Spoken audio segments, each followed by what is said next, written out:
Hey! Oh, hi there. What's up, everybody? I heard Tess start a word and then his microphone must have peaked because then it went away. I Oh just heard that. no! Oh no! Oh, well, we are back for the final installment of the Ascellan conspiracy, Fate of Cthulhu. Flip it, reverse it. You know what I'm saying. Let's take a moment to introduce ourselves. Let's start with the man who's running the show, Pascal.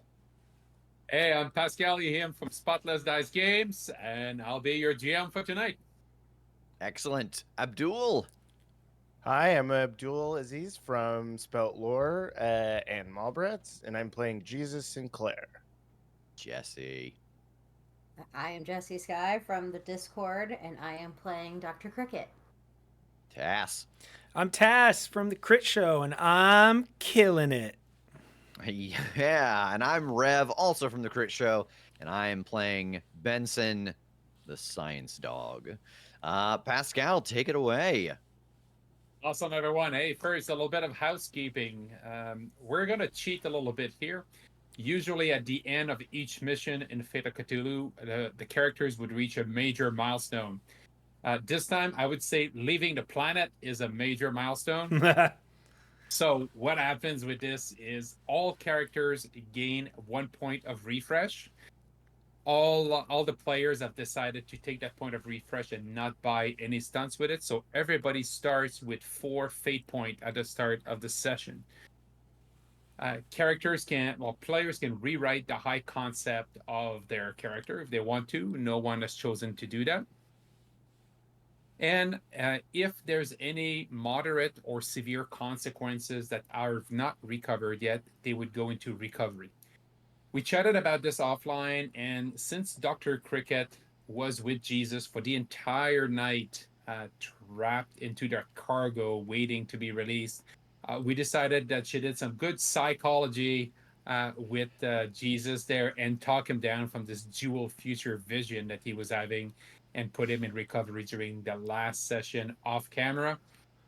So now we'll say, since he's already in recovery, we're going to be writing that off and clearing that moderate consequence for him, so Nice. that everybody's starting fresh with no stress and no consequences on their sheet. And the last piece with a major milestone is that each character gains a +1 bonus for 2 skills.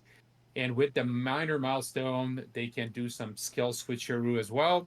We've played a bit loosey-goosey with the rules, but at the end, everybody ends up with 22 points. So I'm going to go to each of you, and if you can please tell us what has changed with your characters since the last time with that major milestone. Let's start with Rev. Yeah, so I upped my deceive by 2, so I now have a deceive of 3. Nice. All right. Let's go to Tass. Yeah, I took advantage of the minor option and did a little switcheroo with my stealth and rapport, so that rapport was on the board, and then I raised my drive and my deceive by 1 point each. I don't know why I feel like I'm going to need those in the next day or so, but yeah. Who knows? All right, Jesse. I did a +1 to both my athletics and my fight, taking them up. So I now have a total of +2 athletics and a +1 of fight. Nice. It might be a good idea not to shoot our gun in space and get physical. Absolutely. And then let's go to Jesus. I cranked my shoot and my physical. No, I didn't. Oh, I, I was so excited. I just thought it would be so funny to say that right after you said you shouldn't shoot your gun in space. I was so no. excited. I completely min-maxed and I cranked my drive to 5 and I decreased a bunch of other stuff to do that. Incredible. A high drive might be useful. So we did a little bit of switcheroo there, and it all works. Awesome. So last time, to catch people up, the team entered Kennedy Space Station and split in 2, because always split the party in Fate. That's always awesome. Jesus and Dr. Cricket went to the up support base, and that where they found 2 spacesuits and snuck inside the cargo that was about to be loaded into Apollo 11. Unfortunately, what we saw as they were grabbing this, absolutely, thank you for the note, we saw this little sticky note that had fallen below the table that said non-serviceable, leaky spacesuit. So we don't know which one it is. It might become important once you're in space. Who knows? And finally, Dr. Monto and Benson went to sneak into the astronauts' quarantine quarters, where Tass's character, Dr. Monto, found out as he conducted an impromptu medical exam on each of the astronauts that Buzz Aldrin was in fact Burkick in the flesh of Buzz Aldrin. It was one of the Ascellans. Between him and Benson, they managed to quickly take him down, and Dr. Monto assume his form. Then we left with Benson jumping out of the window, and thanks to one of Jesus' geese, the two of them dragged the body of of the Ascellan into the river to dispose of the evidence. And so we left there. We uh, we know that the next morning we got a little flash forward to see the astronauts loading into into Apollo 11, and with the cargo being loaded into the modules with our two stowaways safely in place. But the big mystery that we don't know what happens during the night is, what did Benson do? Before we go to you, Rev, we're going to pan out the camera into the mission control center. We see General Peterson, who is there barking orders, checking things out to make sure everything is going to be ready for the launch. And then he just grabs his ear, and you see him cringing in pain, and he straightens up, and he looks at his team, and he barks out an order. Red alert! We have intruders on the base. Lock everything down. Back to you, Rev. What is Benson doing? Yeah, so I think I'm going to sprint over to the building that I know Jesus and Dr. Loudon were trying to get into to see if I can find out where they're hidden and hide with them. Awesome. You're leaving the quarantine area. Yeah. South of you, there's a river and a little stream.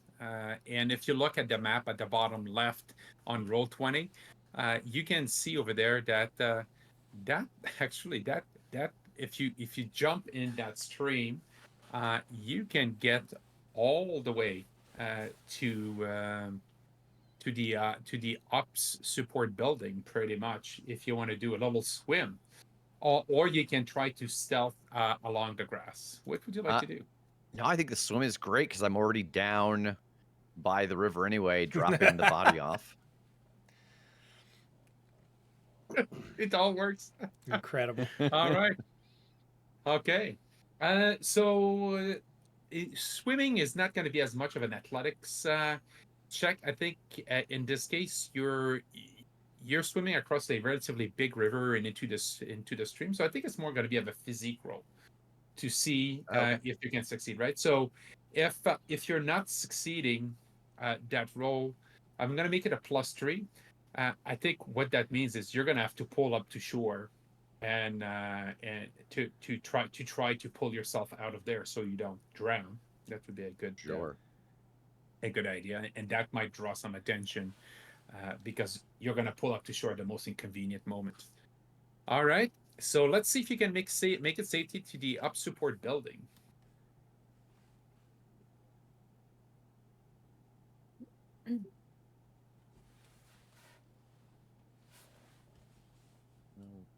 Already forgot.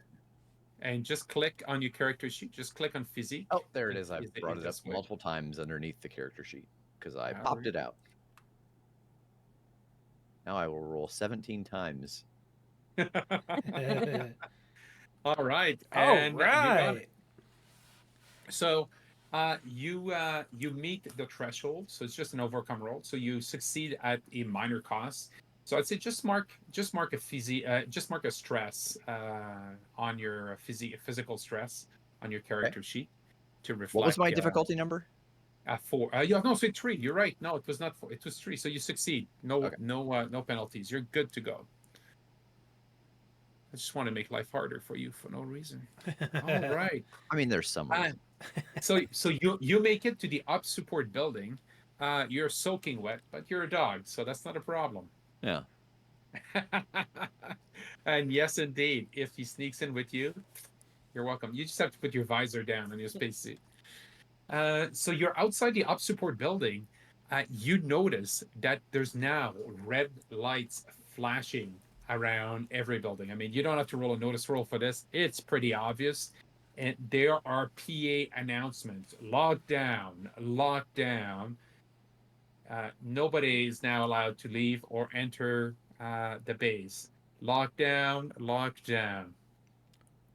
So what do you do? Yeah, I'm gonna just make a break for that building as quickly as I can. All right. So there's a couple of ways you can do this. I think there's some windows, uh, pretty. I'm gonna say pretty high up.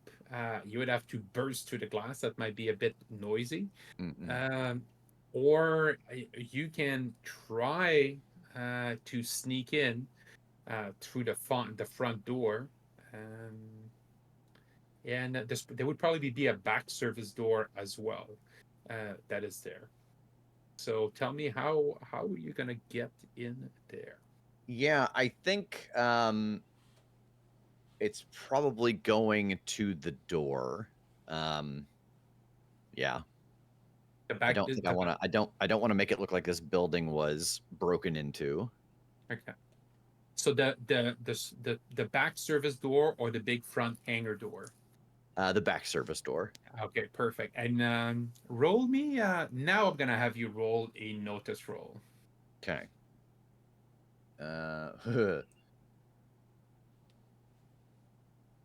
Mediocre. All right. Well, let's see.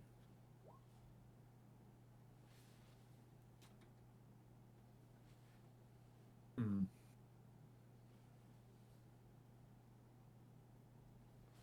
It's throwing me off that I can hear birds chirping outside.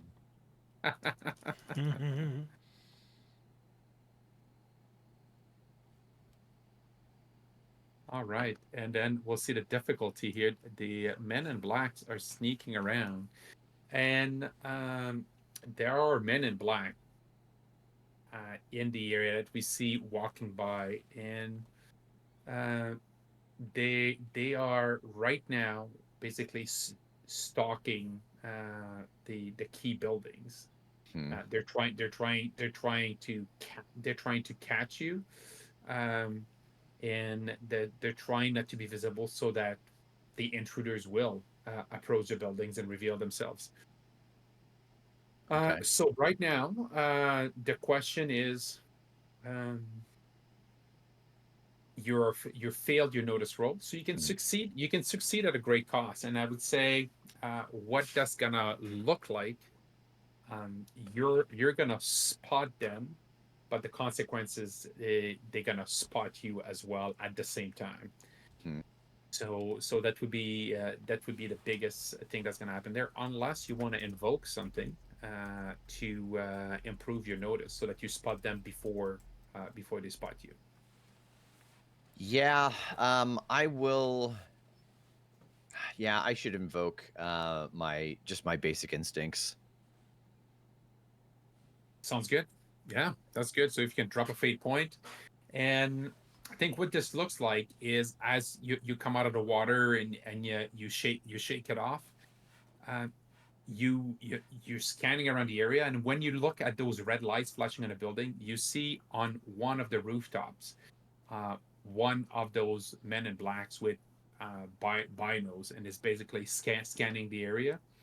And then you look up and you notice that the nearby building, there's several of those men in black, and then that those black cars are going around, not just the military. So they're definitely on the lookout for you guys.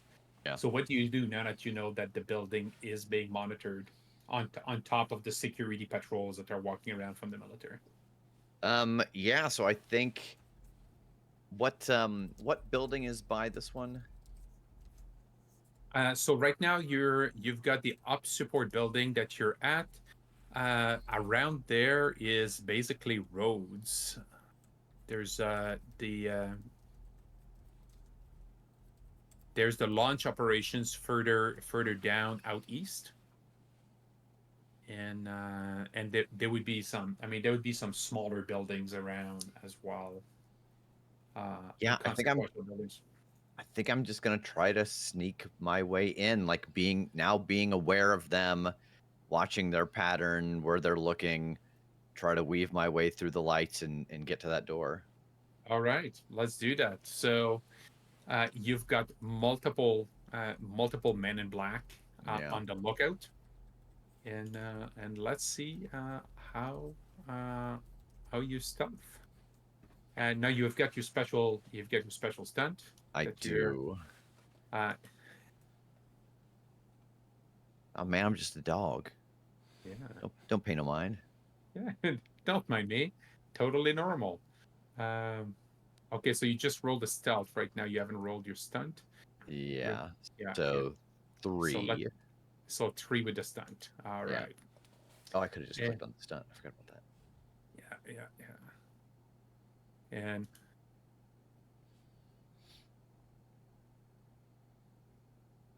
ooh, Oh boy. Oh no. I rolled so badly on that. yeah. Um, So we see that the men in black spot movement around the building, and they start locking in on your position. Um, what do you do? I think, man, I think I'm going to, I think I want to invoke, um,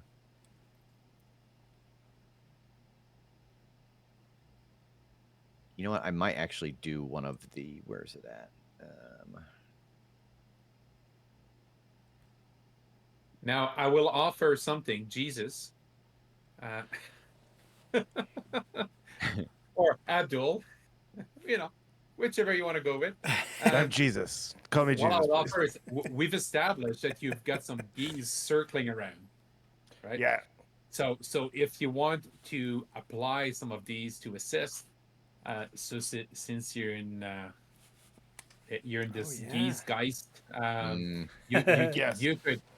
you could invoke. You have 4 geese left at this stage. Yeah, I can. And is each goose like a? It's a +1. I will give all of my geese to Benson. All just- right. swoop down and carry me away.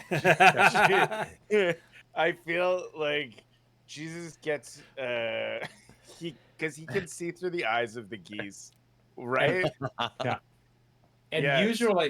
usually those things would not carry over a session, but I feel like since it's just in that night and a moment, then those geese are gonna be gone. So Okay, yeah. So all right. Jesus can see through the eyes of the geese, and he can see that Benson is getting cornered by these men in black, and he's like, "Oh no, Goose Klooch, please save my dog." All right. So I think we see the geese blocking as the man in black says, "What was that?" You see a big bird flopping in his face and knocking the binos out of his hand. More geese descend on these government workers. Unfortunately, the geese do not survive the encounter. They explode. It is bloody and feathery, but Oh, feathery. and we'll leave it at that. Okay, so that commotion, and as you hear cursing around, I think that's gonna be enough to draw and the security guard at the front of the hangar door away temporarily. Okay. Okay. So Security guard's just so freaked out. I don't know, man. There's some kind of fucking goose massacre happening at back. Someone send someone. I don't know. Send someone. Some kind yeah. The hangar doors are closed, but Benson, I believe you're man. the dog. Yeah, I will use my opposable thumbs to lift Yeah. this up just enough so I can get inside. Just go in the doggy And- door, bro. And again, and aspects are true. You know, aspects are always true. We've established you've got these prehensile thumbs, so no problem. You're able to get inside the door. So you sneak in while the guard is away, and I think we're not gonna make you roll for this. You can smell where Yeah. you can smell where Jesus and Dr. Cricket are. So what's your big plan? I think it's just to get in with Jesus. Okay. Like just paw. Hey, let me in. Get in here, buddy. And I open up.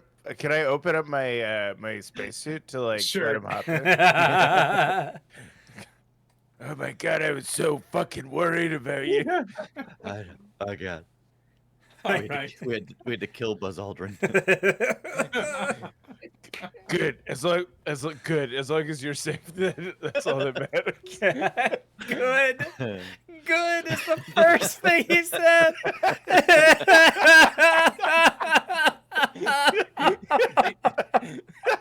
As long as you're safe and Sully Sullenberger's life is ruined, that's all I care about.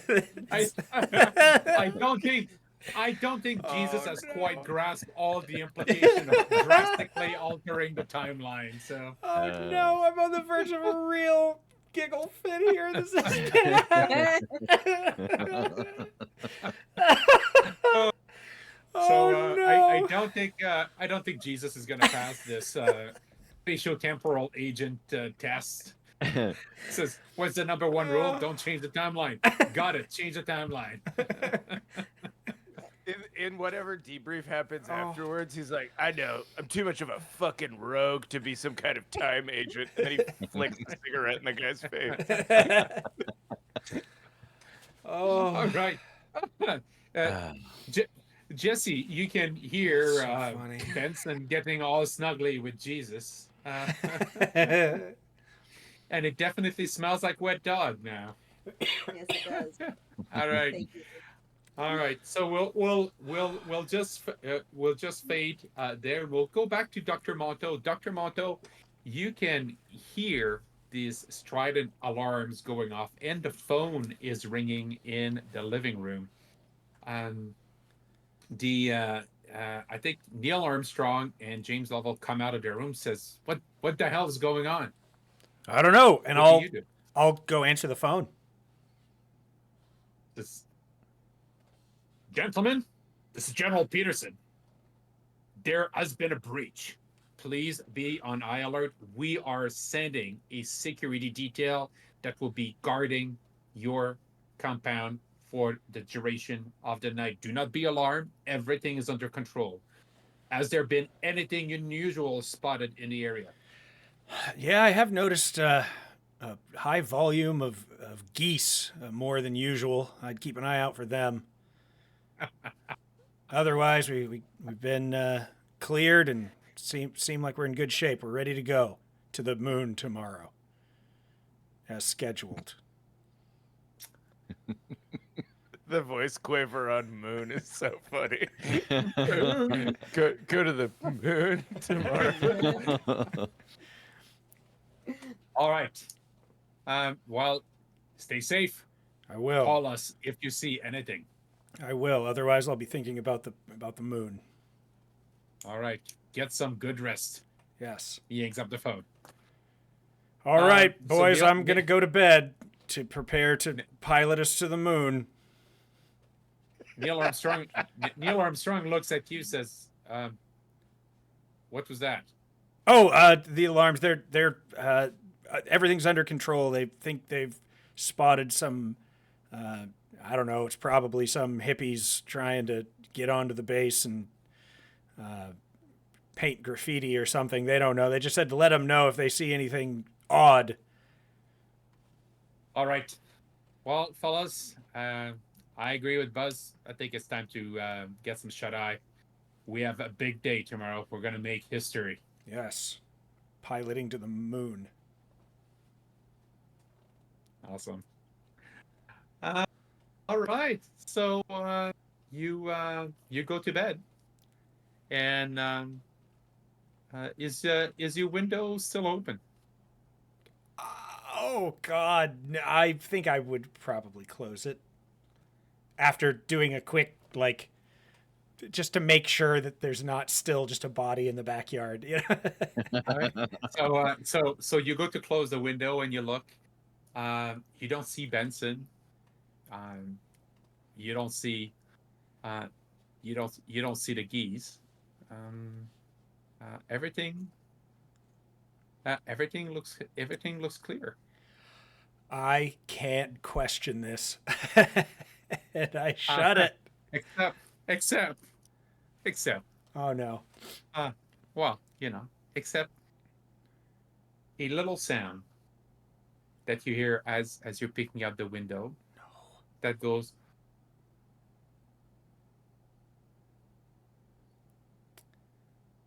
That might have been filtered out by. Yeah, I Yeah. couldn't hear it. Yeah, yeah, yeah. It was So very quiet. imagining a nice crooning sound Oh. that is coming out Oh, of the window. oh God. Nothing to worry about. Uh-huh.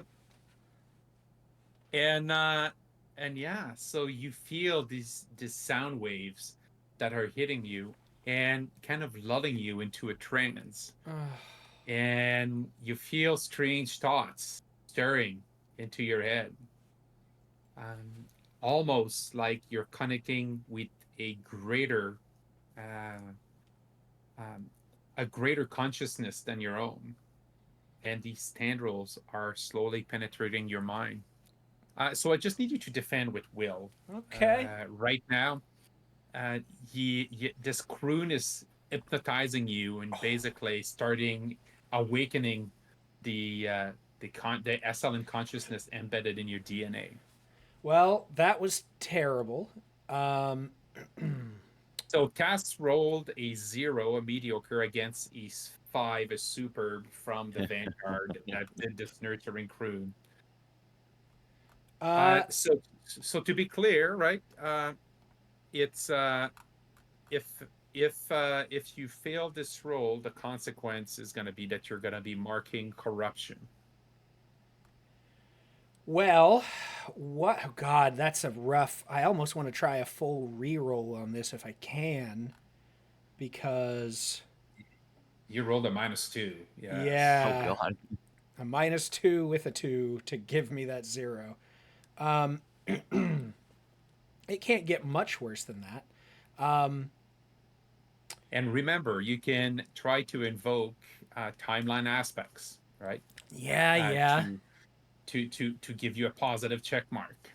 If the positive check mark to the timeline is going to be if you succeed in what you're doing. Yeah. Yeah, I would like to do that. Awesome. So, Okay.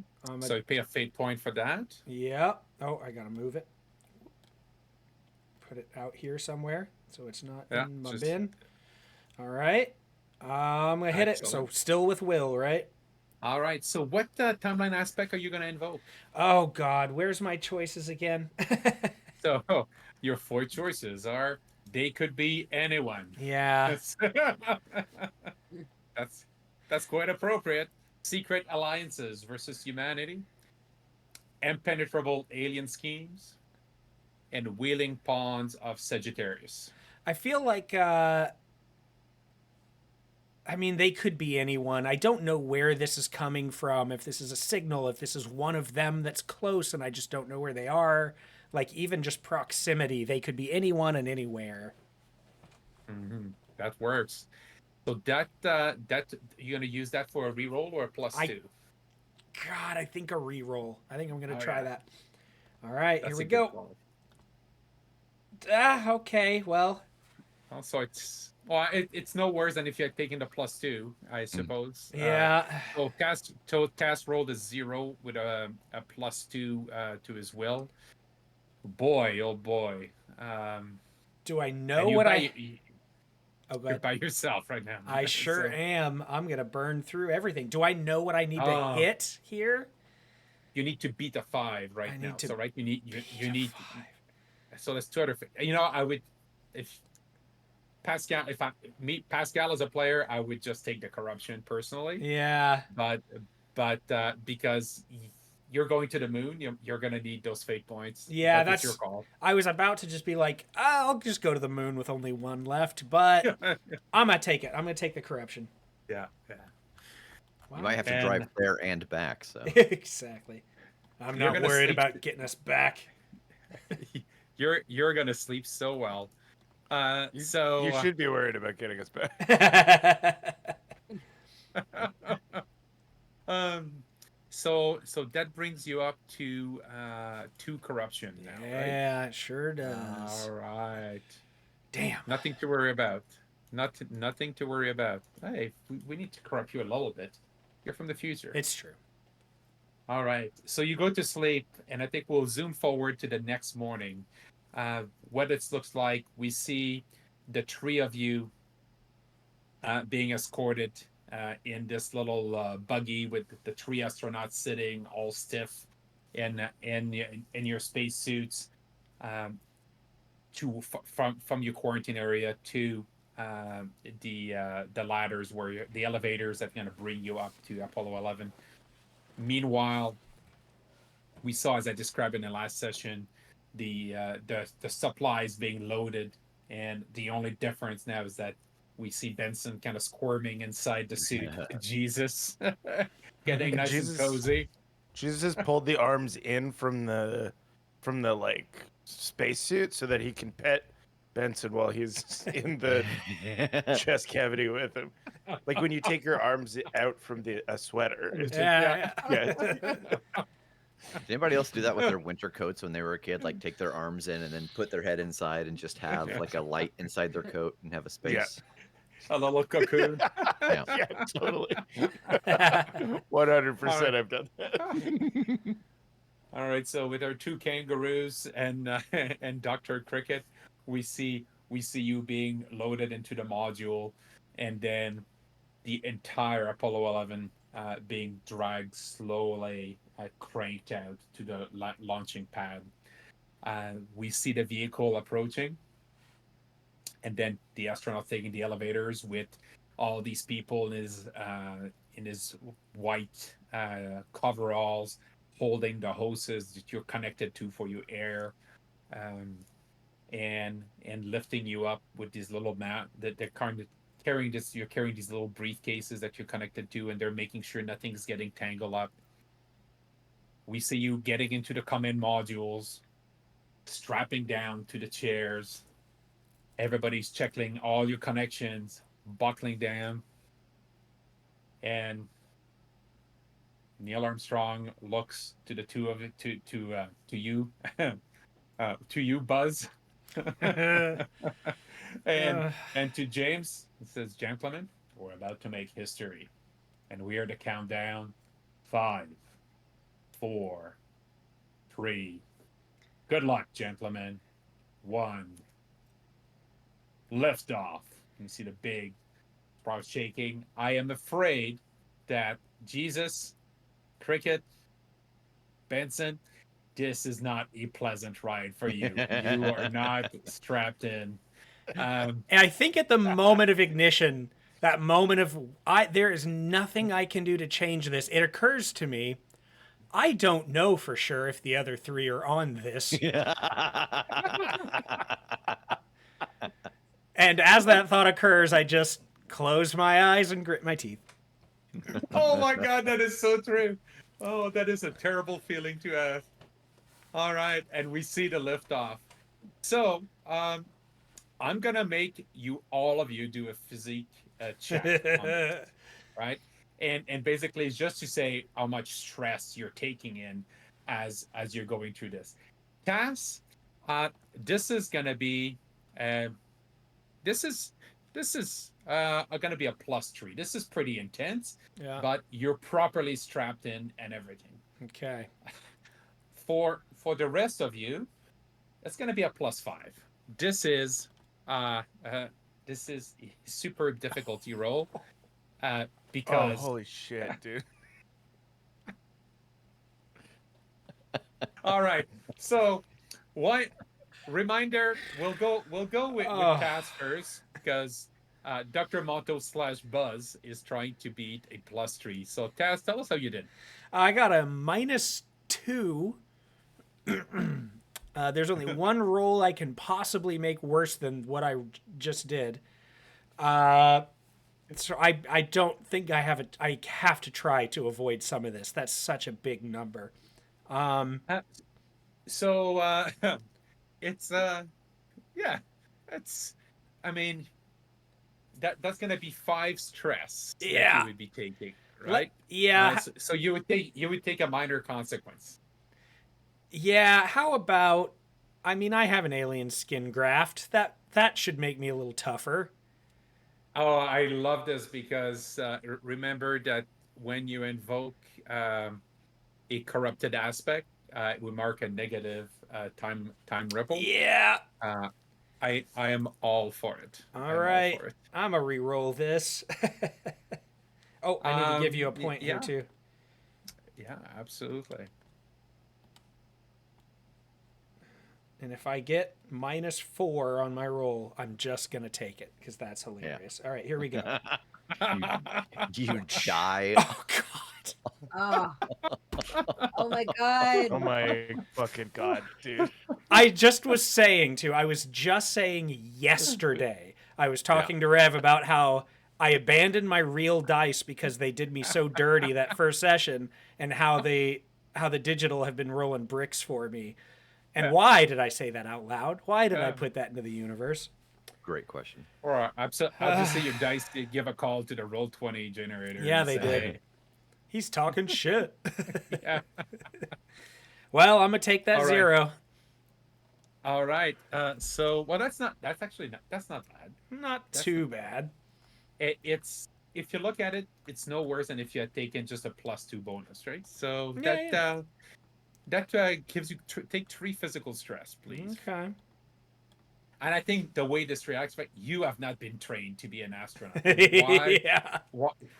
While you're mimicking Buzz Aldrin's body, you didn't go through all the training, and you weren't quite prepared for the massive acceleration. So that's just showing how tough it is on your body. I jumped through Let's time. go. I got cocky. It's like, oh, if I can do that.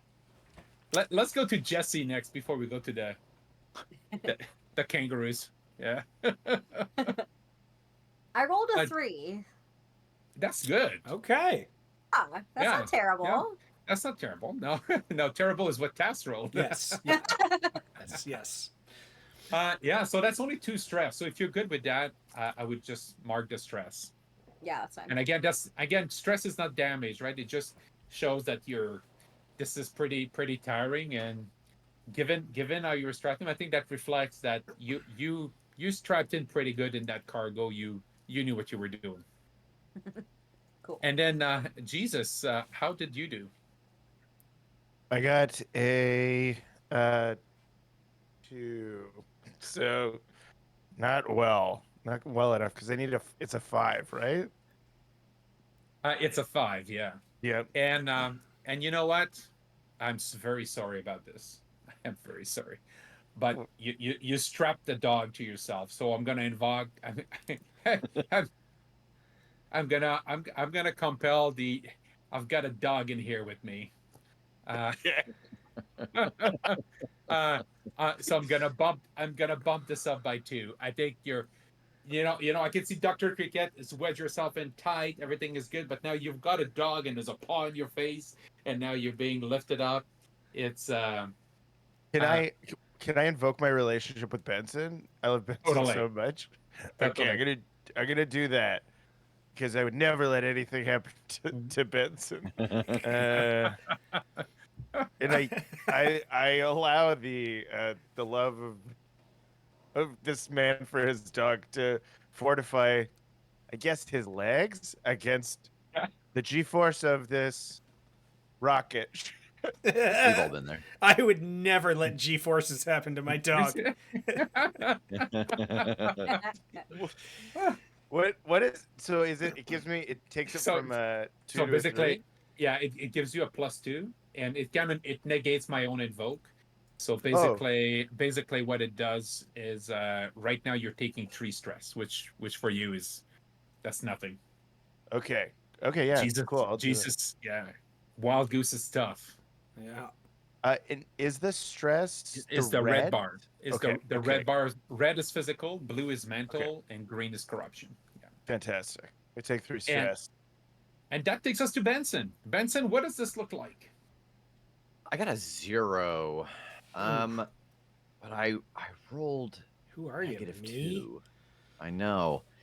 That's a lot. I'm gonna invoke. Well, you just said that we're giving you gifts.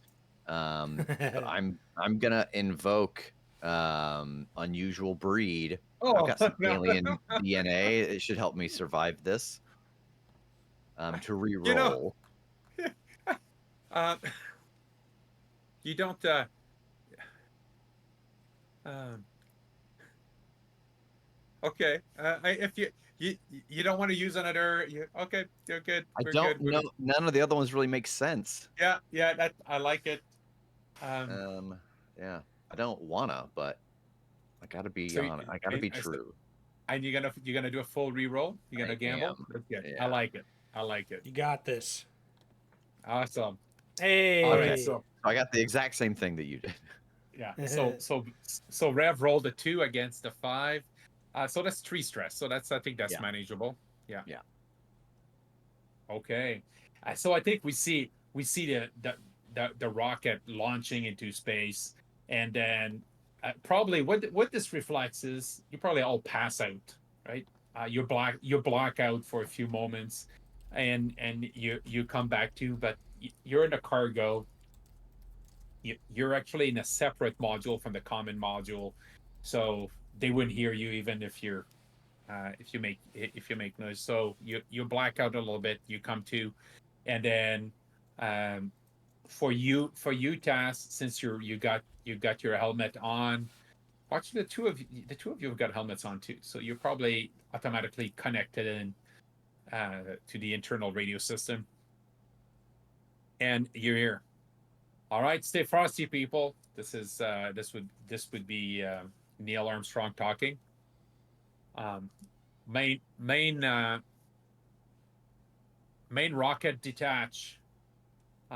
Boosters engage. We're pushing. How are y'all feeling? James, you're good? James lifts a hand, gives a thumbs up. Buzz, you're not talking much. Talk to me. I'm good. Everything's good. We're really good here. You better not be getting sick on us, man. Nope. It's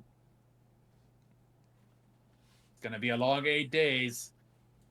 It's good. All right. Moon. We're going to the moon. It's good. All right, Oh, shit. It's 8 days? Oh my fucking god. Jesus. Holy shit. Are you kidding me? This is 8 days? I don't have that much vacation time saved up. Remember when you said we can ditch the food? We can, people can survive for 3 weeks without food. Thank God I ate my own body weight Yeah. in food right now. That's right, Dragon Neck. Yeah. Saying shouldn't have binge all the food before lunch. All right, and so as you're progressing toward the moon now, as you're launching, it says, "All right, folks, start doing your checks. Everybody feeling good?" Yeah, I'm And then going you through can the see- Rolodex of what I need to be doing and try to mimic it. All right. So, Tess, remind us about your your feet and what it looks like. Absolutely. So, I can. I had the success with style, so I can copy the person's mind that I've touched and may attempt to recall memories using will. Awesome. So I Okay, assume so I should try that right now. Yeah, that could be a good thing. All right, here we go. Okay. Oh yeah. So I think This is pretty, like, you're not trying to dig into deep recessed memories. This is the stuff is trained for, so just difficulty of +2. Task roll to 4, and yeah, you're going through all your checks, and everything's looking good. So before we land on the moon, I'm gonna go to the rest of the team. Is there anything you're trying to do right now while you're in the cargo?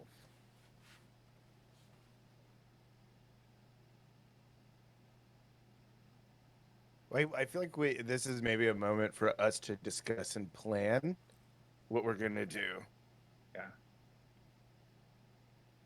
Yeah. Jesus goes, Cricket, are you okay? Yeah, I'm good. Yeah. Taking the space better than expected, honestly. I wasn't doing that good, and then I remembered how much I loved my dog. And God. apparently that fixed it. It just occurred to me that at this point, y'all aren't sitting in the crate. You're floating in the crate. Oh shit! Right, we're floating. They're strapped in pretty tight right now. They're strapped That's in fair. pretty That's tight. fair. Yeah. All right, so I'm gonna be totally upfront, totally 100% honest here. I'm not 100% sure what the goal of being on the moon was. In or out of character. Yep. But We're trying to It tracks. we're trying to intercept a something that they were going to pick up. Probe. Yeah. So this a crash. It's basically an alien probe that crashed in the moon. It didn't quite make it to Earth. The moon Yeah. got in the way. And so they want the info. So we're supposed to like get it first or destroy it. okay, is it better if we get it? Oh.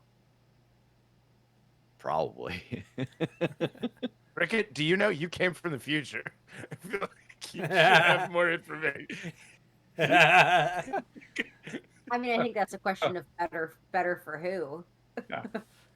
So Benson's mission was to go to 1999 and Yeah. stop the secret clone lab. Yeah. Did not go well. Yeah. As you saw, we were almost ambushed and killed. But Dr. Monto and Dr. Cricket, that's when you add this wild theory to say, you know what?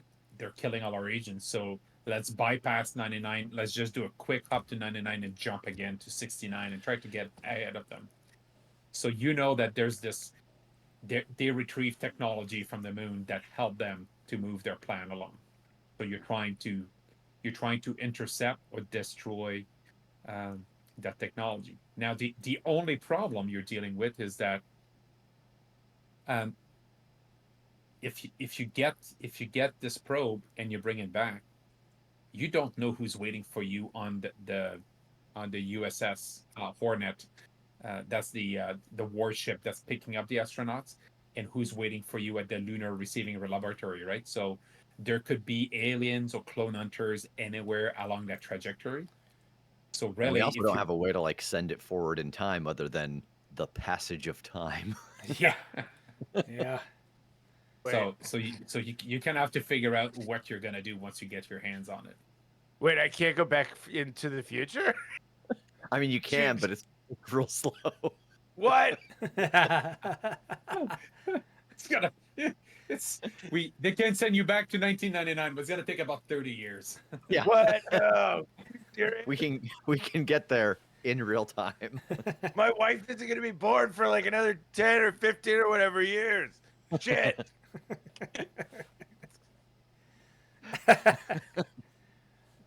You made a noble sacrifice ensuring that she will live on. Fuck.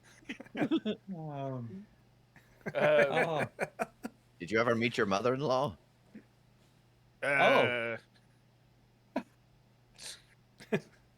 Wait, what? What are you suggesting? I'm suggesting you Marty McFly this. Where I kissed my own mom in a classic car? No, thank you.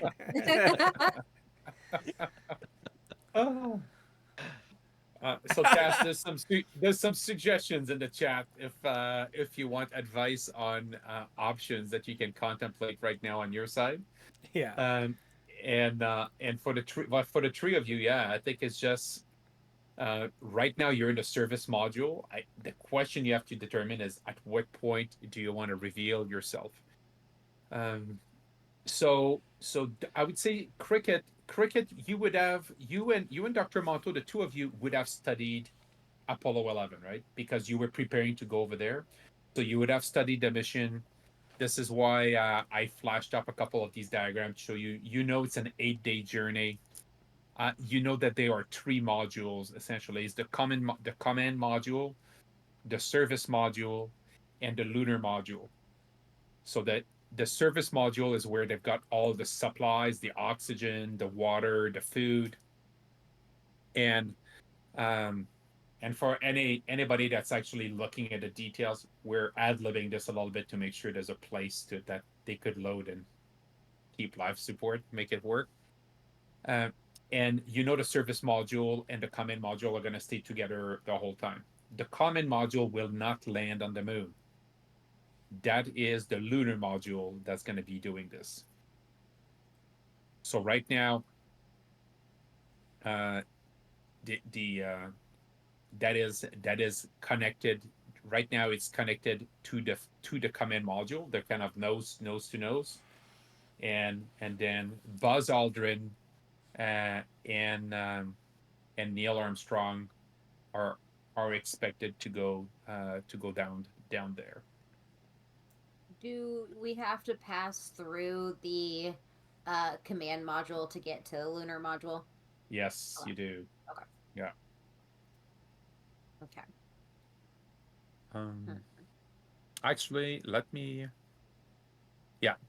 What they're gonna do basically is right now. Actually, let me rephrase that. Right. Yeah, right now they're separate. They're gonna be cut. They connect them as they're flying en route. I didn't study this in details, but right now you're below the the lunar module is below the main engine, below the service module. So the two are not connected right now. Okay. And there's no spacewalk. So what you have to figure out is what's going to be the plan if you want to get to the moon. That means you're going to have to reveal yourself at some point in time. Could we sneak down to the lunar module now before it's connected to the front of the... No, because I think you said there was no spacewalk. Yeah, there's no spacewalk, and right now the challenge is that there's a there. I'm looking at the diagram right now, and you've got a main engine, a propulsion engine in between the two. So for astronauts to be able to get into that lunar module, it has to be reconfigured first. Where is the, like, it doesn't matter. I was going to ask, where's the storage at in this? Okay, there we go. Let me show it. If you click on this, and I'm gonna pop it in the chat as well, so that in the Discord chat that might be easier. Sorry, I just there we go. Yeah. And see if that makes sense for you guys. You can see the new configuration. Basically, before the lunar module is moved, it's inaccessible until it's connected to the command module. And what we're fudging here is that the service module. We're saying that the 3 of you are in the service module right now. I see. While they're planning and thinking, I have a question. Yes. Can I, obviously I did this stuff about flying, to, getting the memories to be able to know what I need to do ship-wise. Can I try to access specifically the Ascellan's memory to know if either of the other 2 astronauts with me are in on the plan? Like, I was reasonably sure that they are not Ascellan, but do they know that we're also up here to get a probe, or was it just this guy that was gonna, know to grab that, etc. Absolutely. So you want to delve deep in the deep mysteries of Buzz Aldrin's mind. I guess. All right. This is going to be tough because Yeah. now eh, you've got we now have basically three minds compartmentalized, right? We've Yeah. got Dr. Monto, then you've got Buzz Aldrin, and you've got Burkick. Yeah. And so you're trying to reach deep now into Burkick's memory. So the default difficulty to reach into Burkick's memory is going to be a +4. So depending on the complexity of what you're trying to access, it could go up in difficulty. So I think Okay. just right now, understanding the specific question, I think you're trying to figure out who else knows about the probe. Right. Right. Yep. Or I mean, That's Ascellans, like if any touch of that, like if they know, do they know aliens are even real? Like, are they on the same page at all? Let alone the probe. Okay. Yeah. So basically, each question's gonna add difficulty. Or what we Okay. can do is that you give me your first question, Okay. and at the +4, you will get that answer. And then Cool. if you succeed with style, then you're gonna get the answer to 2 questions. Okay. Then probe is sort of the first. Are they aware of that? Okay. All right, perfect. Would- So roll would me you a have will. Would you Go have ahead. to go back into the alien's mind for that, or would Buzz know that? Like, would Buzz know if the other astronauts were on So the we mission to don't- get the probe? We don't know when Buzz was taken over, right? Yeah. Like Yeah. the Ascellan will know for sure. Yeah, but the Ascellan is the closer mind, isn't it? Because that's the one you actually took over. It's the more difficult of the two to access. Oh, okay. Because it's Yeah. alien. It's mean, alien, yeah. Yeah. I see. Okay. And that's okay. That's with will. Yeah. So you're trying to beat a +4 right now. Okay. Here. And I tell you what, if you fail, you're still gonna succeed and get that answer. Okay. But if you fail the roll, the connecting with that alien mind will incur corruption. Okay, let's see what we do. 4. There we go. So yeah. just succeed at a minor cost. So all I would say is just a mental stress. Just check off a mental stress. Yeah. All right. Yeah. And you're like, I think as you're digging deep, and you're like, yes, Neil Armstrong knows that you look and you can see the faces. Neil Armstrong knows about the probe. Lovell doesn't. Okay. Man, I really, to succeed with style, it's got to be like 3 above, right? Yeah. Oh, so that would be both of my remaining. Okay, I just got to work with that. All right. So yeah, and it tracks because Neil Armstrong and Buzz Aldrin are the ones landing on the moon. Right. Yeah, and what I will give you as a freebie there, I think what you see is like James doesn't know, and I think you see when you see a flashback of when they were training for the mission. They've got these big cases that they train to operate in the spacesuit to collect moon samples. Mm-hmm. And clearly the plan is to put what they need from the probe into one of those cases and bring it back. So James Lovell would never know what's in that big crate, right? Okay, cool. All right. And so anything else for the team before we land on the moon? I think Jesus, as he's talking to Cricket and Benson, it feels like because we can access the compartment that the rest of the astronauts are in once it gets reconfigured, right? So Okay. right now you can access the command module. You Okay. can access it. It's 3 seats basically that they're strapped in and operating. Mhm. So if you open that back door, they're definitely gonna notice. Yeah. Yeah. But we have to do that if we want to go down to the moon with them, right? Absolutely. Okay. And I figure once we go down to the moon, it's probably easier to just bash the shit out of whatever this probe is, break it, and not bring it back. I agree. Okay. So is there any reason why we shouldn't just go in there right now?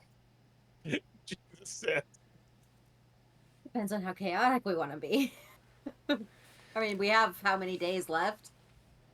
And then you hear a shotgun like cock, but it's inside Jesus's spacesuit. And he's just like, I'm always ready to be chaotic.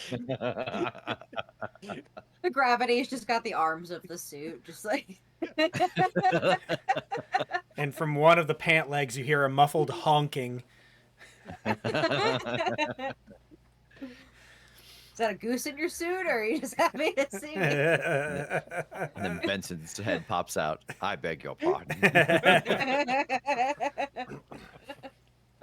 But Oh. back to your original point. I mean, how many days do we have left? Do we want to go in there and bust open? And I mean, do we want to commit murder on the ship, or do we want to commit murder on the moon? Oh, God. But It really seems like we should let them do their job and get us to the moon. Right, yeah. That's the fair Okay, point. that's fair. Okay. All right. I'm not qualified to get us to the moon, are either of you? No, I have but I pretty- feel like we're I have- halfway there. I can keep it straight. So This what is we'll say is that you're getting into the moon's orbit after a few days. I think as they're accessing who's okay, James. I think Neil Armstrong says, James, why don't you go get us some ration packs in supplies? It's gonna take a few days to get there. A day, they're spending a day on the moon, and then I definitely a think. few days to get back. Oh man, I don't know what they have planned, and this is what I was gonna try. This is what I was gonna try. So I can't. Okay, so if Neil says that, I say, all right, hold up, everybody, hold up. I know we're almost there. James, Neil and I are privy to something that you aren't. But unfortunately, and I turn to Neil and I say, you're privy to something, or I'm privy to something that you aren't. So I turn to James and say, there's something that we're here to get. Something on the moon. Something not of Earth. What you may or may not know, Neil, is that I know very specifically what it is. And there's been a last-minute change of plans straight from the general that we are not to collect this item, but to destroy it. And to ensure that there are extra agents hidden within the compartments of this ship. This is of the utmost top secret level of importance that the world has ever known, gentlemen. And I've had to keep this secret through my whole life as Buzz Aldrin until this moment. Okay. James looks at you and says, Buzz, can you check your oxygen supply? No. Buzz, I think, shit, Neil, he's hallucinating. No. This is serious. Damn it, man. And Neil says, Damn it, man. okay, Buzz looks at you and says, No, I'm Buzz. Neil looks at you and says, damn it, Buzz, is that what the general actually called about last night? It Why didn't you is. pass me the phone? It is. That's I'm the why. commander. I was waiting for that call because I needed to take it because I had to confirm if that was the plan, and that was it. That was it. Yep. All right. And the general told you this? Yes. Well, it's a very important first murder on the moon. And these agents are in the cargo hold right now. They are. It's been very uncomfortable, but we couldn't let the world know that there were more of us on the ship, so that's how we had to get them on. You better let them out. This Yeah, it probably sucks. It's going to be really nasty when we open that. yeah. this can't be comfortable. All right. So Neil looks at James and James, we do have a special mission. Something crashed on the moon, and we've been sent to retrieve it. The General Peterson said it's of utmost importance for the defense of the Earth. So I don't know what our scientists detected and what has changed, but who knows? Maybe the Russians are trying to get to the moon before us. We better be careful. There could be anything out there. But I have to stay frosty. And did he say how to destroy this thing? He didn't, only that we must do whatever we can to destroy it. All right. Well, you better go and let those agents out. I'll take care of it. And I'll crawl back there, sweating, just absolutely on the verge of panic as I crawl back in and pop open everything until I find them. He's just going around knocking, shaving a haircut to see who responds. Yeah.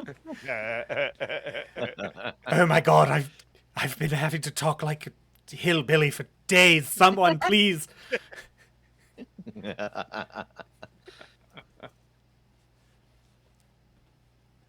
And yeah, That's good. I'll pop these open until somebody's there. All right. So you go there and you start knocking and you hear some noise. Someone is rummaging through the cargo. What did the three of you do? So anyway, I started blasting.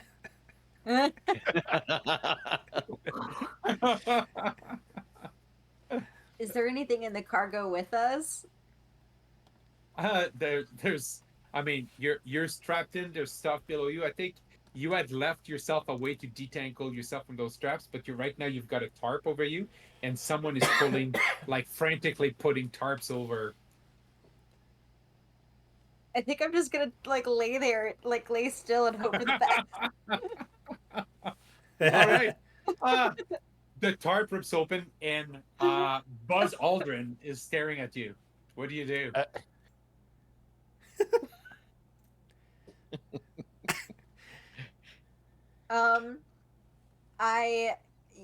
I want to use the the strap that I was using to buckle myself in. Is it just like a seatbelt strap or like a harness, or what type of situation are we working with here? So I think I think cargo straps. You just cinch yourself tight with some cargo straps, so you can just release the strap. Okay. I'm going to try to strangle Buzz Aldrin because I don't realize that it's Monteau. I think that it's Buzz Aldrin and we've been discovered. Clearly, roll me a fight. 8 days and Benson didn't mention that I'm Buzz Aldrin now. Oh, that's fair. Oh, okay. Yes. Yes. Come on. 'Cause we Either went in way. thinking that he was going to be the other guy. We thought that the new guy was the alien intruder. Yeah. Yeah. And so, and just for clarity, it's 8 days total. So it's a couple of days to get Yeah, there, that's 2 or 3 true. days to get there. That's Yeah. true. And so you're good. Yeah, but you would have had time to do share to yours content. So Oh, did I forget to mention All right. that? Either way, it's me, for the love of God, Cricket. Oh God. Okay. God. Christ So, on the moon. So that's good. So you're doing that, and you're getting the gang reunited. So you're doing that in the service module. Meanwhile, Oh no. in the common module, Fuck. What does this mean? Oh no. uh, the camera pings to the command module, and we see uh, the uh, the two astronauts in a deep conversation, and they're touching helmets. And then we see one of the astronauts shaking and trying to break free of the grasp. Um, and yeah, things are not good. Tilmot is doing a transference, and What? and we don't know what he is doing, but there's definitely something bad juju that he's attempting to do in the command module. Mm-hmm. When you come back, the two astronauts are kind of slouched in their seat, and they hear the noise as you come back and says, "Everything good back there?" Yep. All right. Listen, this is gonna get crowded in here. We're gonna reconfigure and bring the lunar module here so we can divide the crew accordingly. All right. So, so our players now know there's trouble, but for our characters, all is good. They believed every word. This is going perfectly. Great job, man. That's wild. It really Here's is. the It's question. dare I say it's unbelievable. That's I can't believe they didn't question the fact that you said that there were just like 3 other people in here on the first mission to the moon. Like at all. I can't believe the GM didn't make me roll a deceive roll for this. It's like I mean, just it couldn't possibly, like, it's almost suspicious, but not suspicious enough for me to question it. So you could totally decide that if this sounds fishy, you are an alien xenologist, right? Doctor, actually, I'm gonna turn to Jesse on this because I think that as Dr. Monto is telling all this, you're a psychologist. This is not adding. This is not all adding up. Like Dr. Monto just changed the orders on the rest of the crew, and Neil Armstrong said, "Totally, yeah. We were told to retrieve this probe at all costs, but now, yes, we're gonna go and destroy it." So the question is, what are you gonna do? Are you gonna try to go and read some minds, or? Yeah, I'd like to like my stunt read you like a book. I People's forgot about that emotions. one. Yes. Hell Yeah, yeah. people's emotions are really obvious to me, so it creates a +2 advantage to my empathy when I'm trying to read a person's emotional state. Excellent.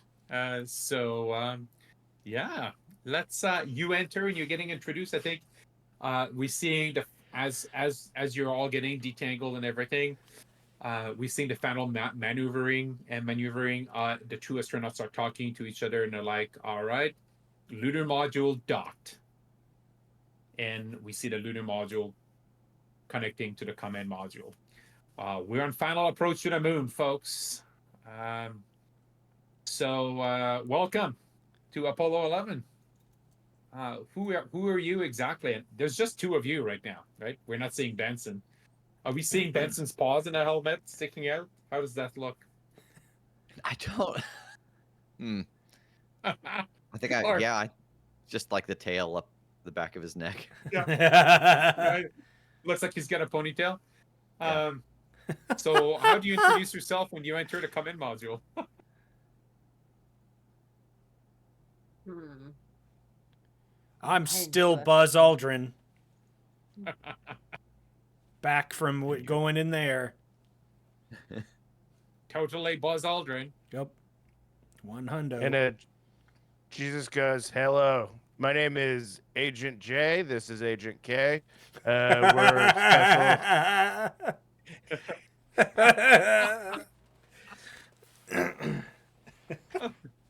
from a special government division that deals with a bunch of alien shit. God, that had come out by then too, hadn't it? That- Yeah. yeah. And then Jesus turns to Cricket and goes, "Difference between you and me is I make this look good."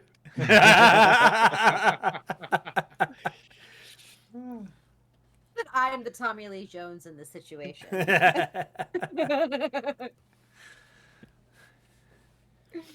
Do I have to roll it to see? No, yeah. This is you're introducing yourself, so they'll take your names, right? They're good. Says, all right. Well, we've got a mission to take. I'm. Have you all been briefed on the situation? Okay, so James is gonna be staying on the command module for sure to make sure that everything is in order and we can dock back after. Buzz, clearly you and I are going. You're the pilot of the lunar module after all. Yep. Yep. That's me, the pilot. And and I'm gonna make the big entrance is the plan. We've got a show to do. So as per the plan, we're gonna set up the camera. I'm gonna be doing the big waving, and then while I'm in front of the camera, you're gonna go on a little excursion to the crater and find that crashed item that we've been now told to destroy. So what are the two of you doing? And my lord, agent, you're I don't know if you're going to fit in the lunar module. You're quite portly, because I think right now what this looks like is you're quite hefty with a dog in your spacesuit, and Benson trying not to wiggle too much so that doesn't look like you've got some xenomorph growing in your belly.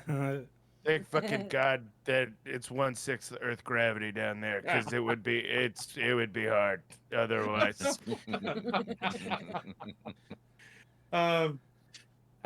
So yeah, so it's just so who's gonna go on that little expedition?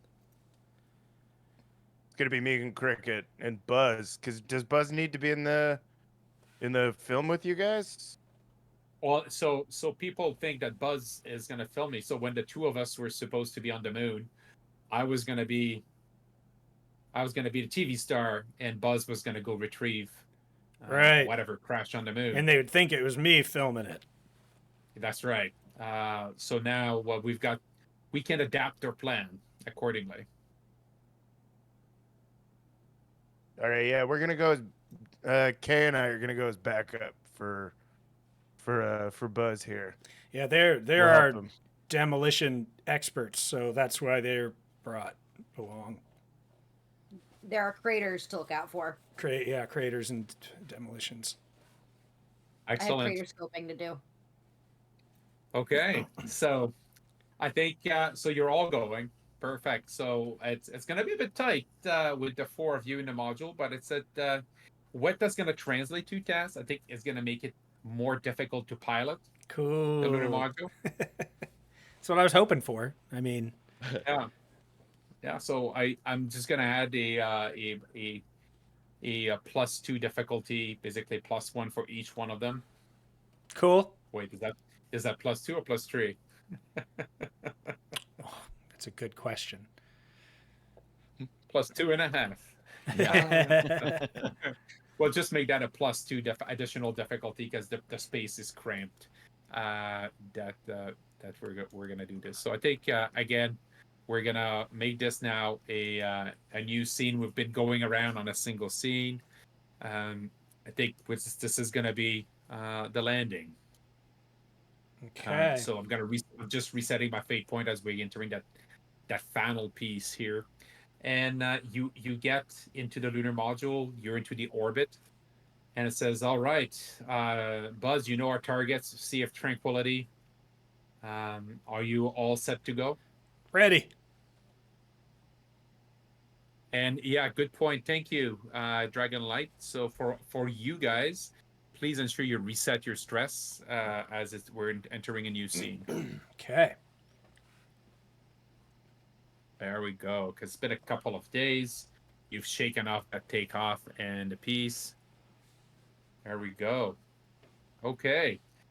So this is a pretty easy maneuver. You're the first human ever to land on the moon Yep. with a craft built in the 1960s. Easy. So everything should go fine. This is gonna be. We're gonna make this a plus. Gonna make this a base +3 difficulty with that +2. We're gonna make that a +5 Okay. for you, and this is gonna be a drive roll. I'm not worried. Here we go. Now, before you roll, Oh, yep. just want to remind you that you also have the ability to try to lean on Buzz Aldrin's skills. I just don't know. I don't know what your skills are. Yeah. What is your drive skill? +2. All right, so he's got a +3 drive. Okay. But if you fail your will, that could be bad. Yeah. So for a +1 bonus, I'm not sure if you want to chance it. Yeah. Chance it. I raised my drive just for this. I'm ready. I'm ready for it. Perfect. It's gonna go Awesome. great. I'm so excited. Here we go. All right, let's land on the moon. Oh my god. So Tass rolled a -1. Oh, shit, dude. 3 minuses. Okay. But you know what? I'm trying to look cool here in one of the biggest moments in history, and Jesus is here. Jesus So with you. Yeah. I think I need to re-roll this because that was a Absolutely. -3 on the roll. Totally. So So yeah, we're invoking Jesus. yep. Oh, I can't. Oh, I see. I see what I've done. Let me get rid of one of those. Here we go. Take 2. Okay, that's better. That's All right, a 3. So Tass just rolled 3. How does I asked this last time, I think. How does a group roll work? So one of you, so because he's got a +2, two, like up to 2 of you could assist in the task if we can explain how 3 people are assisting with the piloting. I'm going to offer this was designed to be a 2-person job. So if one of you wants to assist and has drive, you could just grant an additional +1. The other option here is that one of you could try to create an advantage by like navigating, right? By giving some direction separate from this. And usually the create the advantage should happen before, but I think this is something that takes time. I will totally accept if someone says, hey, I'm going to try to guide him here by creating an advantage. And the other one, one could navigate. The other one could potentially just give a +1 to drive by assisting with the actuators and do the attitude control or something like that. Wow, I do have a plus. I have a What? +5 drive, so I could do that, or I could assist by just pumping his tires, and by being like, "You look so fucking cool." I'll just do both. Both. I'll help him drive with my drive, but then also at the same time, Jesus is just like, "Holy shit, Buzz! This is the coolest thing I've ever seen." I'm just All right. glowing. Okay, so Jesus, take the There it wheel. is. Jesus, take the wheel. All right. I love this. So Jesus, why don't you trying to create an advantage? Just roll me drive versus +2. You're trying to help navigate here. Alrighty. Oh Chad. my god. Epic Oh, roll. correctly. Epic roll. So that's a +5. So you succeed with style. You're creating basically 2 free invokes, and you want to call that Jesus take the wheel? Yeah. Yeah. Hell yeah. Yeah, there we go. That's the aspect that's just been created. Jesus take the wheel, and And he I does love- he does the line that Will Smith line from Independence Day because he's getting the movies confused, where he's just like, I gotta get me one of these. Oh my god. All right. So Tess, you've got a +4 bonus to your roll. That's a 7, so you succeed, no problem.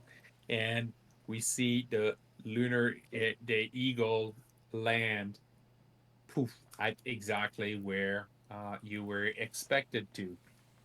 So as you're coming down, what you can what you can see is that you've got the west crater where you're landing. There's another crater a little bit further down. That's the little west crater.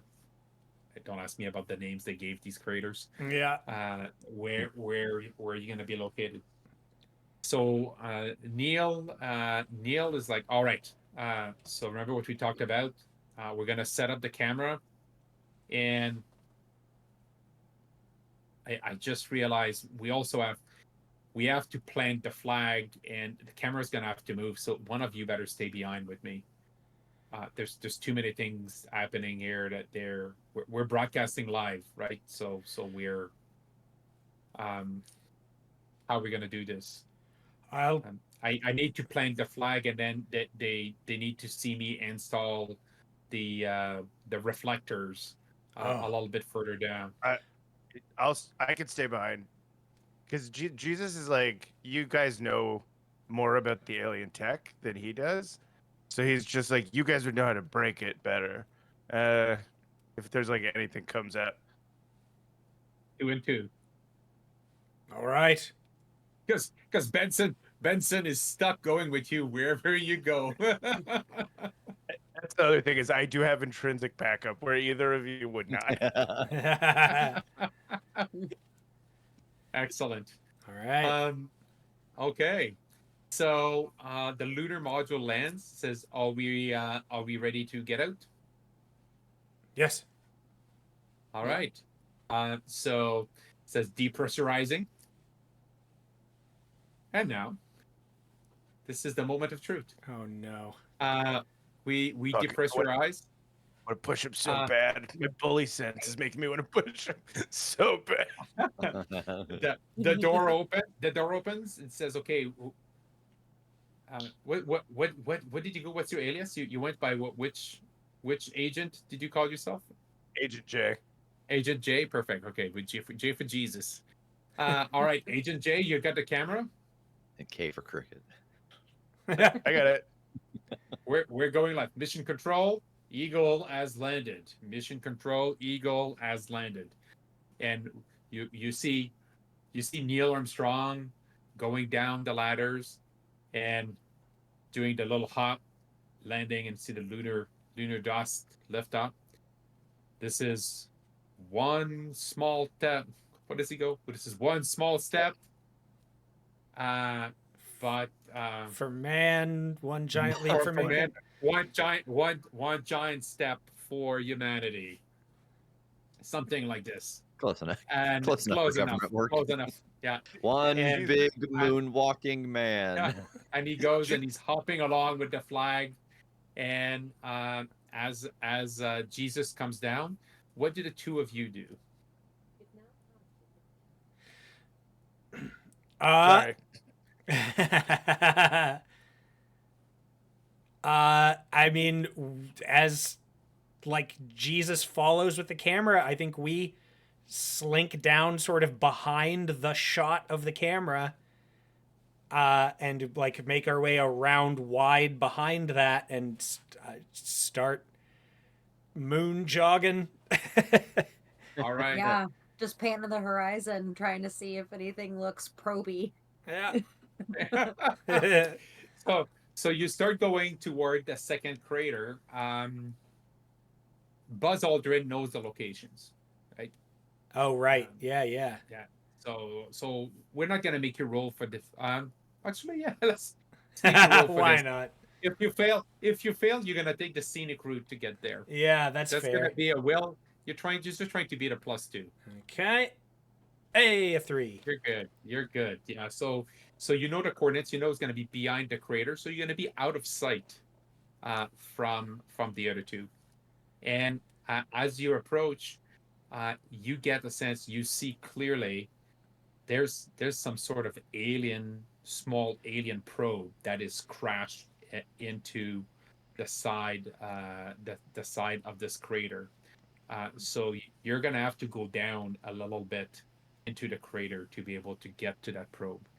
And does it look like, size wise, is this like a beach ball, a car? Like, how big is this thing? Anything but the So metric system. How many hippos across is it?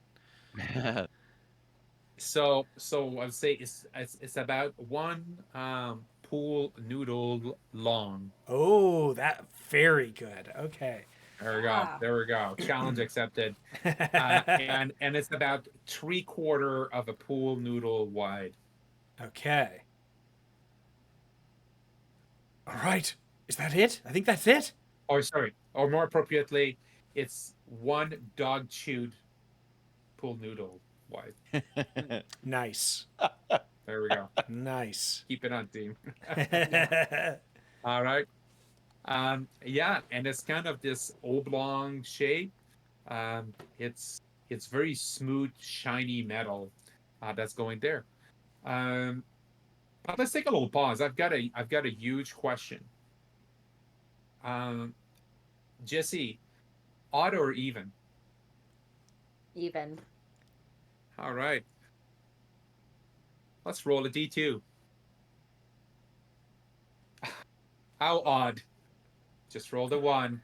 Uh-huh. So, I have a compel for. Actually, I'm going to offer a compel to the two of you because you're intrinsically bound to the same fate here. Benson, as you readjust, you have a very bad feeling. Hmm. You start hearing a psst, and I think it makes sense for you to hear it first with your dog senses, uh, and and the pitch sound is increasing, and we're gonna say you quickly realize what's going on. This suit is leaking. Mm.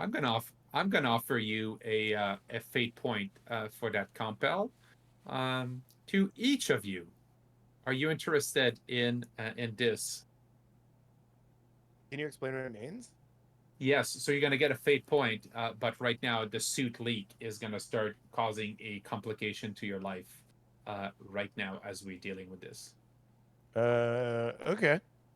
Rev, do you feel okay with that? Yeah, Okay. All right. I'm just So along for the ride. So I'm going to deal you a fate point each to Rev and to Jesus, to Abdul. There we go. And yeah, you realize you're starting to lose air. What are you going to do about it? Can I hold my breath? You can hold your breath. That's a very, very short-term solution. Can I rummage around in Jesus's pockets and find something to patch this hole with, like All patch right. this leak with? So I would say, I'm a very tech-savvy dog. yeah, it's unlikely that you would have something there, but there's something you can do with fate point. You can declare an object that would be unlikely to be there, but that would be useful to assist you. A very Canadian thing to have would be a roll of duct tape. I don't know when duct tape was invented. But Oh well. yeah. Yeah, But I could have brought it back from the future. that's true. Oh, Yeah. Jesus strikes me as someone who had one on him in 1999. Yeah. you wouldn't have been able to transport it across time. But Oh, that's it's shit, not right. right. Yeah, Totally. yeah, yeah. 1923. But there is It's fine. also. Is it In- 1923? Perfect. Yeah. Yeah. in 1999, it would have been goose tape because but now it's duct tape. Oh yeah. You, Yeah, I will spend a fate point to generate duct tape in his pocket that I can use to try There and we go. patch the suit. Yes. and then it makes sense something you would have snagged in the supplies when you were going on because hey, you can always use duct tape. Yeah. All Oh, yeah. right. So 100%. I would have picked it up. so with your prehensile thumbs, you're gonna try to apply. So this is gonna be a craft roll. Perfect. I'm gonna make this a +3 difficulty. Okay. And I'm gonna say that the fate point, we're gonna apply that complication in 2 different ways. Since you're dealing with the air leak, I'm gonna say for you, Jesus, I'd say you're probably distracted, right? Because I'm filming Neil Armstrong. Yeah, filming. So I think you're probably like, what are you doing? I think you put the camera down. Yeah. Right? Does that make sense while you're doing this? Yep. So that the camera is now at a fixed angle while you're doing this, and you're like you're trying to help Benson, and you're bending. It's like don't move, and I think you're trying. The 2 of you are trying to fix this. So go ahead and roll me a craft roll. Okay. Raft. Holy shit. I don't think I even have that. No, you don't need to. You don't need to. Benson is fixing it. So Oh, okay. okay. So Rev rolled a -2 on his dice, Ooh. even though he's got I have +4. a +4 in this. Oh no. Good lord. I will offer you, and like you'll still succeed, right? But the complication is going to be that you've got your tail in Jesus' face, completely obstructing his view. Is this why all of the footage from the moon seems fake? Because the angles are terrible from That's exactly it. Yeah. we're just Yeah, we're, right. we're recanonizing. Are you good with that? Are you good Sure. with that? Yeah. All right. So Jesus, you're distracted. And Fuck. and let's go back to our dynamic duo. Meanwhile, Cricket and Buzz Aldrin. All right. This isn't exactly what I was imagining, but I suppose we can figure out something. And I try to stomp on it and see if I even do any sort of damage to it.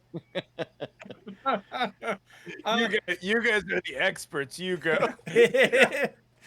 No, I think it is alien technology. Yeah. It did survive crashing on the moon. It survived crashing on the moon. But between the 2 of you, you have the right skills. Okay. Just to and be so- clear, the stomp did nothing. Is that what we're saying? Yeah.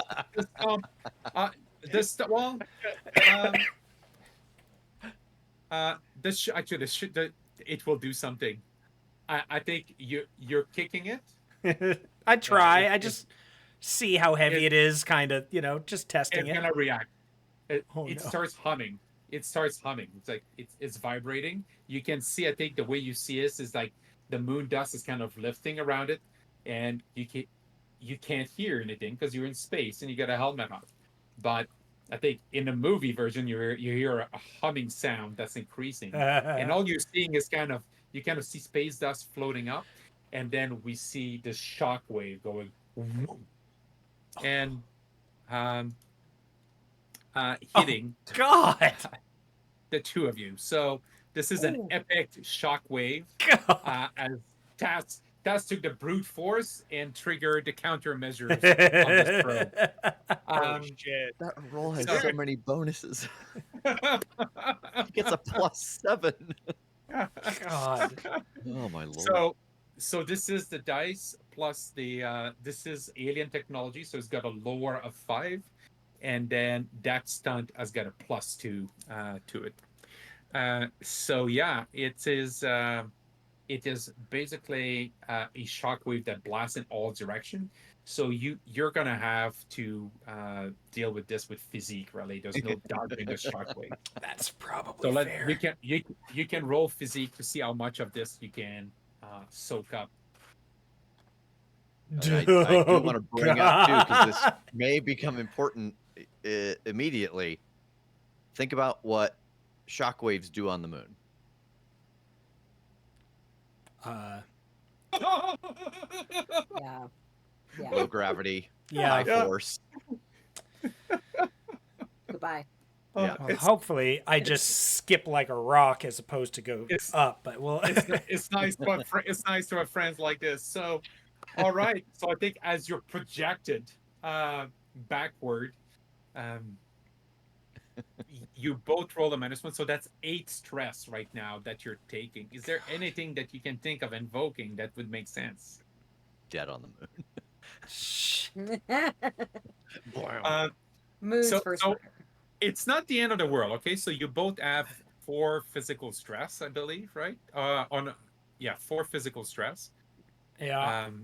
So basically, you would be marking a moderate consequence each. Yeah, might as well. This is here we go. Yeah. All right. So we're gonna say um,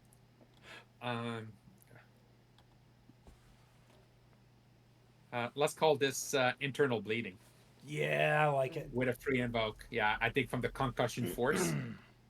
So, Dr. Cricket, you probably don't agree with Dr. Monto's approach. Sorry. I- Sorry.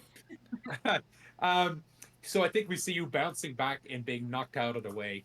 I will come back to you in a second to see what other approach would you like to take with this alien technology. Yeah, since you can deal with that, let's go back to Jesus. Jesus, you got the tail wigging, the air is leaking, you're kind of freaking out. You're in space, escaping. Back. Benson's like, I got this, I got this, I got this. And as emergency measures, when you look up, finally, I think that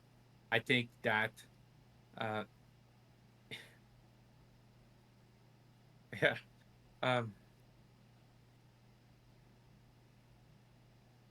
Let's see. I'm not gonna describe it yet. I'm gonna wait a little bit. Holy shit! What was please, that? please roll. Please both roll with will. Fuck. And what they're defending at Venice is Neil Armstrong is projecting a gaze of despair against R2. Okay. So mark the consequence doomed. So Jesus rolled a 1, Benson rolled a 2. And right now, what you're seeing, mark doom with a free invoke.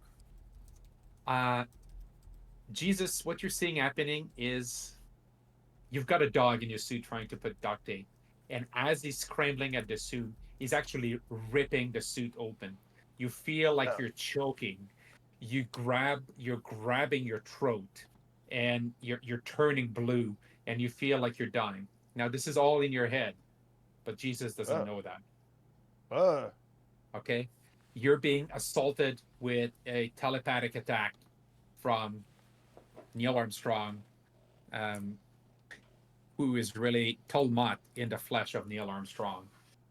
And you're being assaulted with these visions of doom, of you dying on the moon as your suit is getting ripped to shred. Benson, what do you see as your doom, as your death on the moon? What are you envisioning right now that's happening? I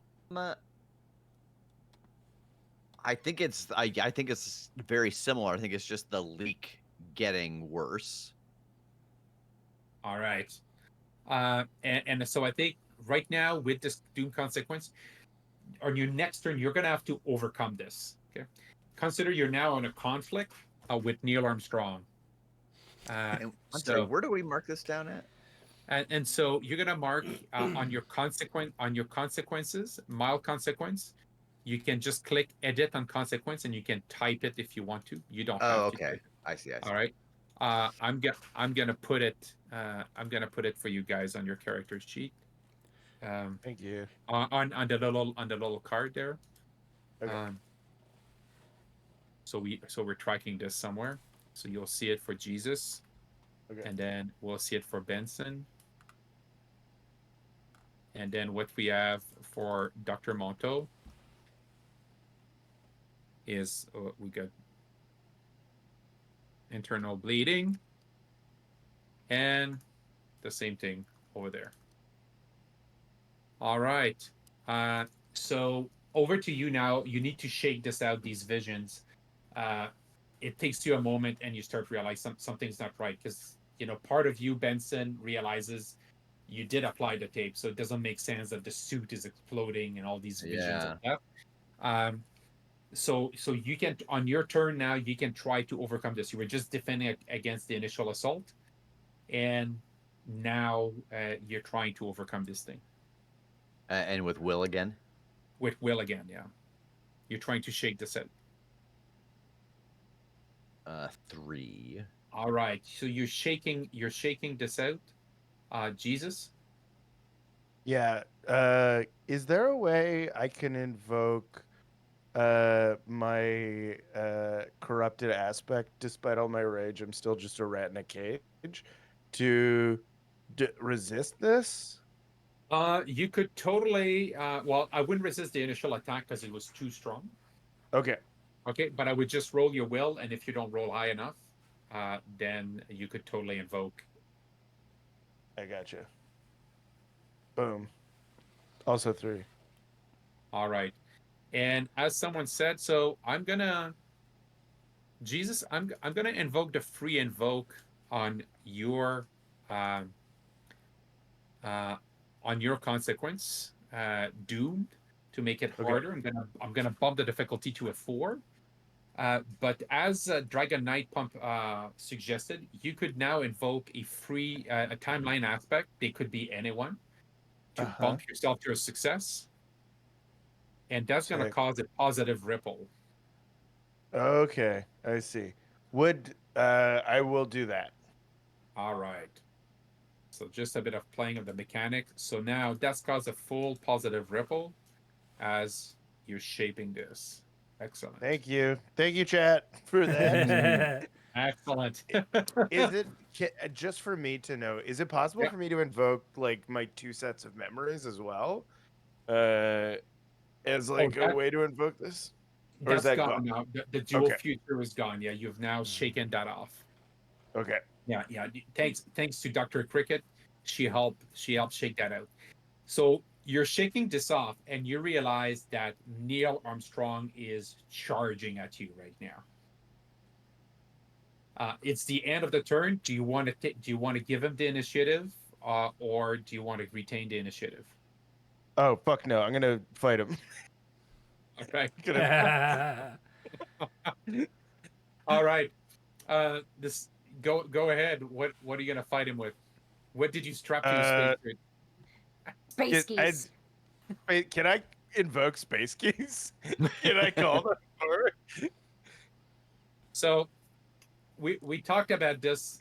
We talked about this briefly in the stunt. So right now, I think this is where we're going to see as your powers are growing. The stunt is essentially the same control geese, but I think you're going to essentially you're manifesting geese. So it's more of a telepathic force that you're manifesting as you're leaning into your Ascellan powers. And this is Okay. great because now you're going to be marking corruption. Okay. I'll mark a corruption, and I will activate space geese. All right. Tell us what this looks like, okay? So go ahead Uh, and do your roll for your space geese. There are just some Is real. Sorry, go ahead. roll plus rapport, right? Yeah. Okay. 5. Wait, and is it? I get 1 goose for each like Yeah. point Yeah. above? For each point above 2. Yeah. So you're getting three geese right now, 3 psychic geese that are manifesting or forming. I think forming out of the moon dust. You get Yeah, these moon geese that are manifesting. and can I spend fate points to get more geese? Sure. Yeah. Is it 1 point per goose? 1 point gives you 2 geese. Okay, yeah, I'm gonna spend a fate point and get a goose. Here you go. All right. So now you're now at 5 geese. Oh yeah. 5 the geese max number. manifested. So that's good. You're good.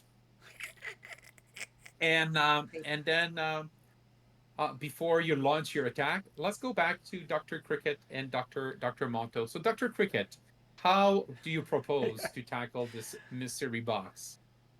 Your turn. My thing messed up. What have you got? And so, just so people know, I've marked a negative ripple for the corruption that was just gained by Jesus. So now we've got 4 negative timeline ripples created against the 3 positive timeline ripples. So the time is definitely changing. Okay, I have an idea. Let me know if this is correct, like on the correct path. Before we came to the moon, I had a little voice in my head that said that we had never been here before, which to me makes me feel like I've been touched by some alien essence. So I Yes. kind of want to see if I can't invoke impenetrable alien schemes. Sure, absolutely. Okay, Yeah. okay, cool, Yeah. cool. Yeah. I want to, Yeah. I want to do that. So you're gonna lean on you're gonna basically lean on your Ascellan mind. Yeah. Okay, yes. And I would like to, just try to go up to the probe, and I want to probe the probe. Hell I love yeah. it. This is perfect. Yes. Hell yeah. Okay. So you're gonna touch the probe? Yeah. Oh, okay. So yeah, you touch the probe, and since you're invoking impenetrable alien schemes, and I'm just gonna pop your character open for a second. Bear with me so that we can navigate this. And you have an awakened mind as well as your corrupted aspect. So you're connected by mind. So because you've got awakened mind, you've got a corrupted mental aspect. When you touch the probe, it says, "Welcome. What is your command?" Oh. And it's speaking to you in Ascellan, but you can understand it. Oh. I'm gonna smash What? Monto. It's talking to me. What? What's it saying? It's asking for commands. Commands? Interesting. It's gonna tell it to I don't want to say it out loud and make it, set off, but Oh. yeah. Yes. You could do that. Is there any way to, is there a command that's divulge your secrets to us? Or what do you Yes. ask it what it does or something? Yeah. I'm gonna ask it what its intended purpose is. What is your command? Main menu. yeah. All right. What's your function? Open instructions. So you're going to be rolling me a lower roll to succeed. Okay. All right. Operator. And then, and That's so a 3. all right, Okay. you're trying to beat a 5. Cool. You're trying to beat its lore to be able to operate it. Sorry, sorry. I have to roll here.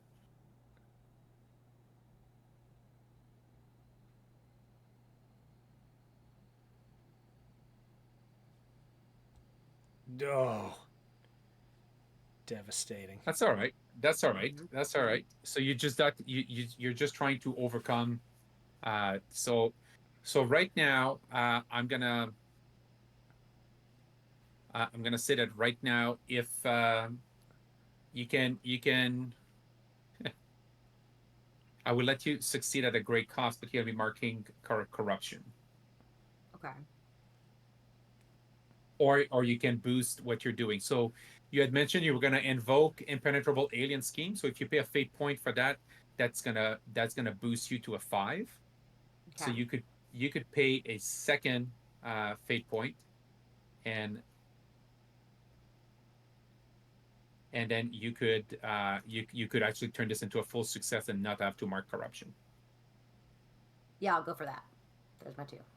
Okay. All right. And so what's the second aspect you're gonna invoke? Oh, I think the second aspect is willing pawns of Sagittarius. I'm a willing Sure, pawn to the information it's about to give me. absolutely. And this is basically that this probe is a gift from Sagittarius, so I'd say that makes sense. So I'm gonna give you 2+ in the tick box for this. Hell yeah. And then what this looks like, it connects and it opens up. So it says, I bring the seed. The seed is ready for delivery. The seed for what?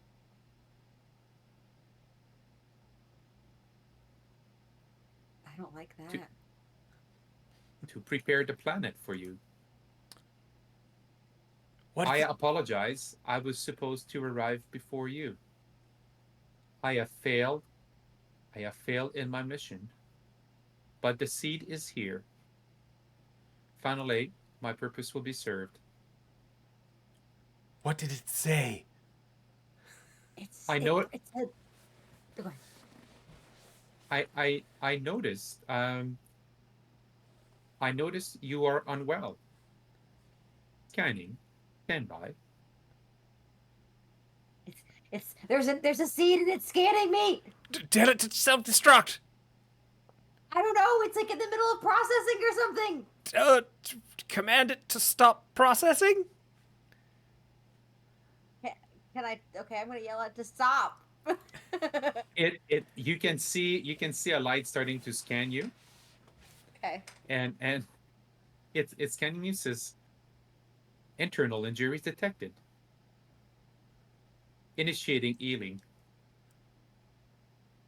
Oh, thank God! I thought I was gonna rip my intestines out or something. What is it doing? I don't know. I feel a little gassy. You can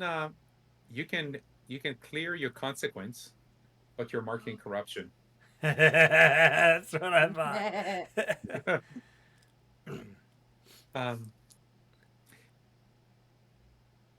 You can try to resist this if you want. Then you won't be healed. But Now I'll take it. I'll take the corruption. all right. And so you're now at 3 corruption, if I'm tracking right. Yes. Yeah. Nothing to worry about here. It says healing complete. My apologies. It appears something triggered my self-defense systems.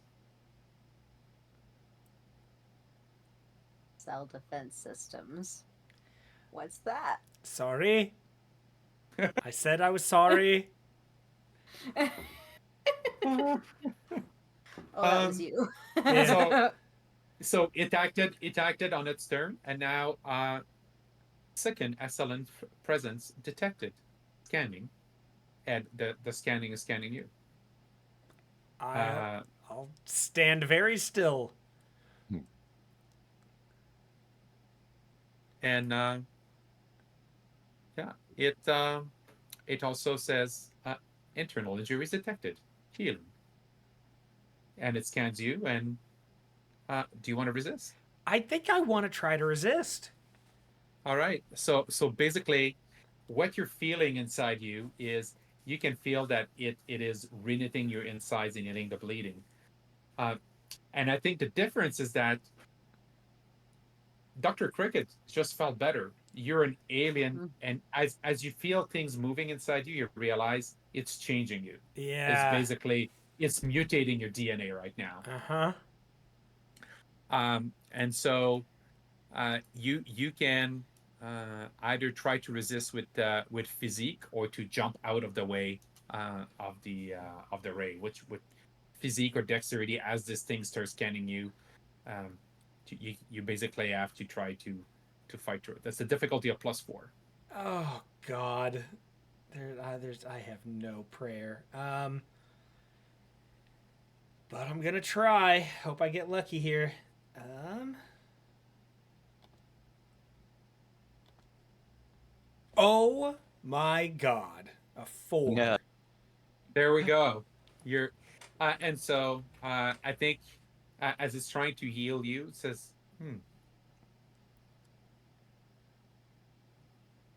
incompatible. I apologize. Healing unsuccessful.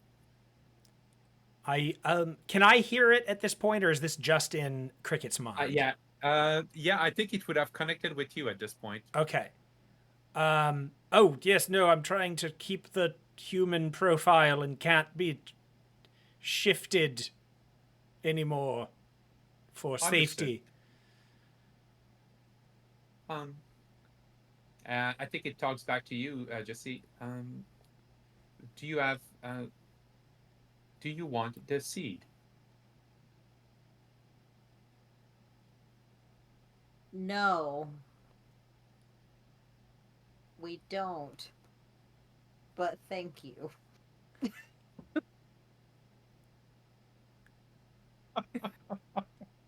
What if it? Okay. I'm always gonna be kind. I'm gonna be kind to our overlords. Oh God. What should we take it and destroy it or ask it? I'm afraid to touch it. Like, what if we just let it destroy itself? What if we tell it to destroy itself? Self-destroy. While you're thinking about this, let's flash to the other side. Yeah. Jesus, Neil Armstrong is coming at you while you have a tail in your face. I'm sure he's coming just out of concern because he was seeing the air escaping from your suit. Nothing to worry about. Um, let's And see. Jesus is like, when I'm fucking done with this mission, there won't be a single American hero left alive. So you called up your geese out of thin air or no air, raise it with the moon. Do you want to give the initiative to Neil Armstrong or to Benson? Oh, Benson, do you have a good idea for how you would use the initiative? No. Any idea that I have, I think, requires you to get hands on him.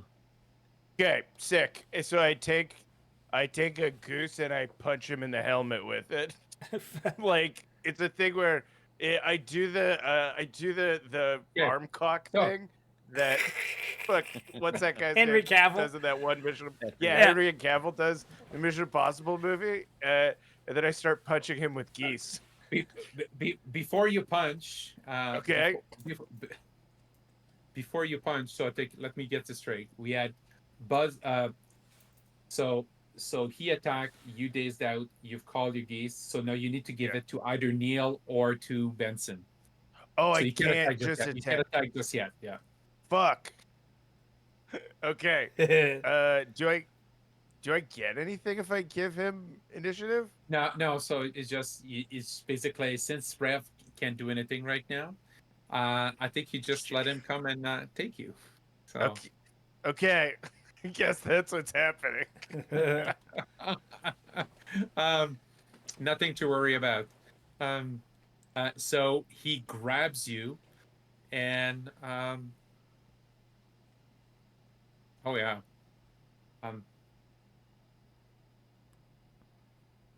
Fuck. Okay.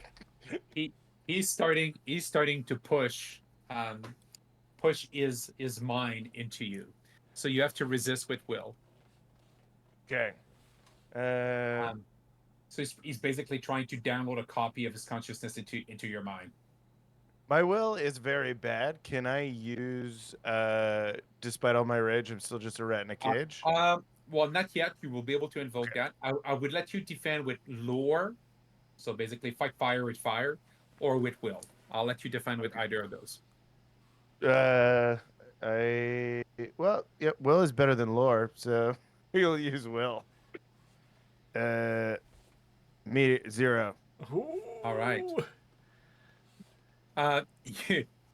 You gain the aspect or the consequence possess. Okay. Um,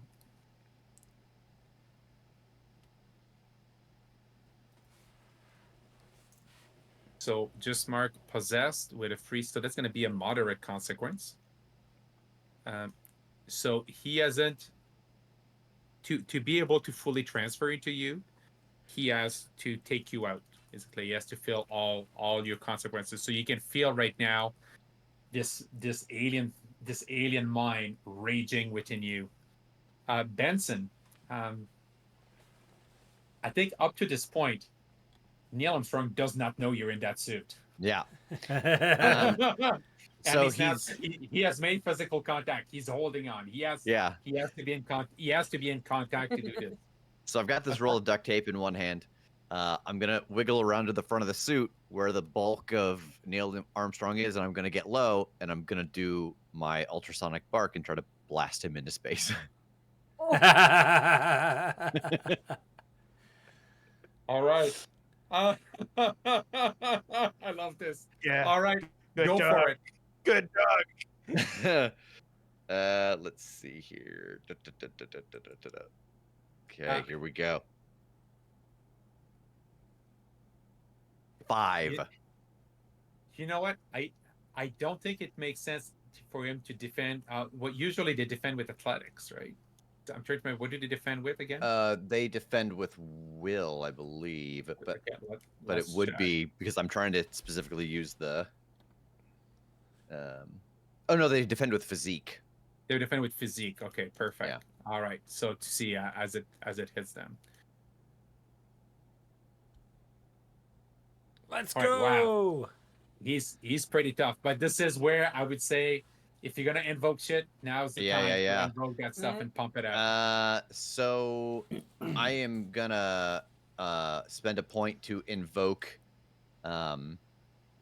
Jesus's love for me because like he's in danger. Yeah. And then can I invoke a couple of your geese that they like freak out and they want to help too? Absolutely. They Okay. can drag him up into space if you want. Yeah. Yeah. I love that. So you can you have 5 geese actually. You have 5 geese.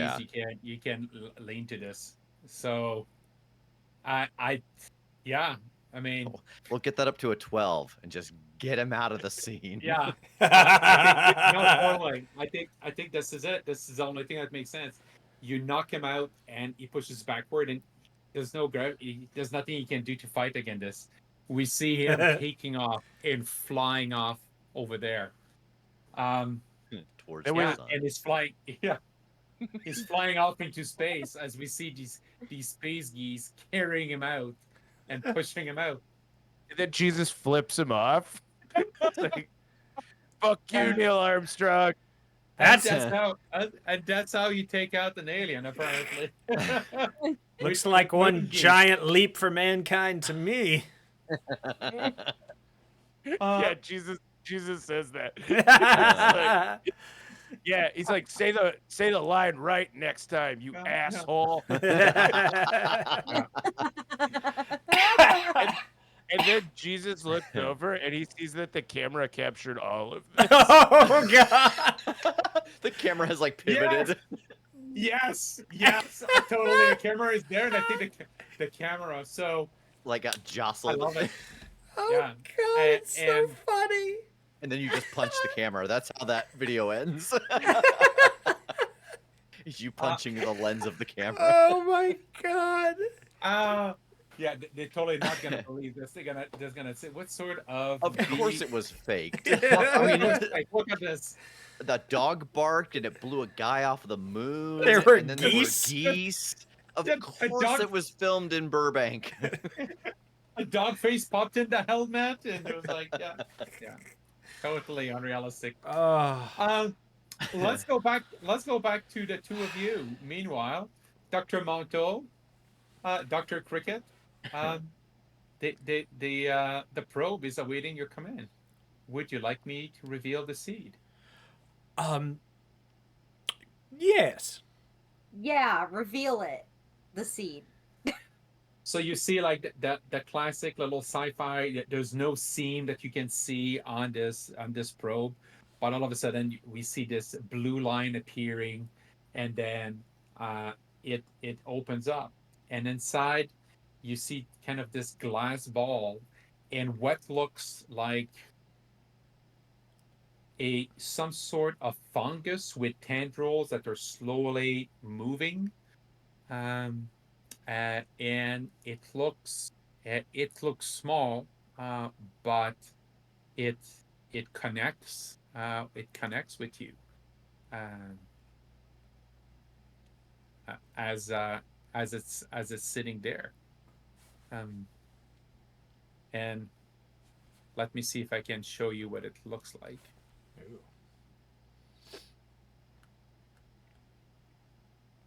There we go. If you see it in, this is the seed. Huh. And it's just kind of undulating in this glass bowl. And it says, um, you can feel it starting to reach out to you.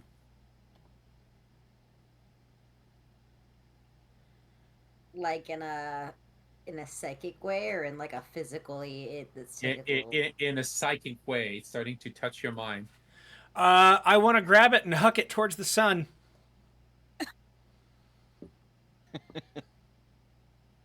All right. As you go and grab it, um,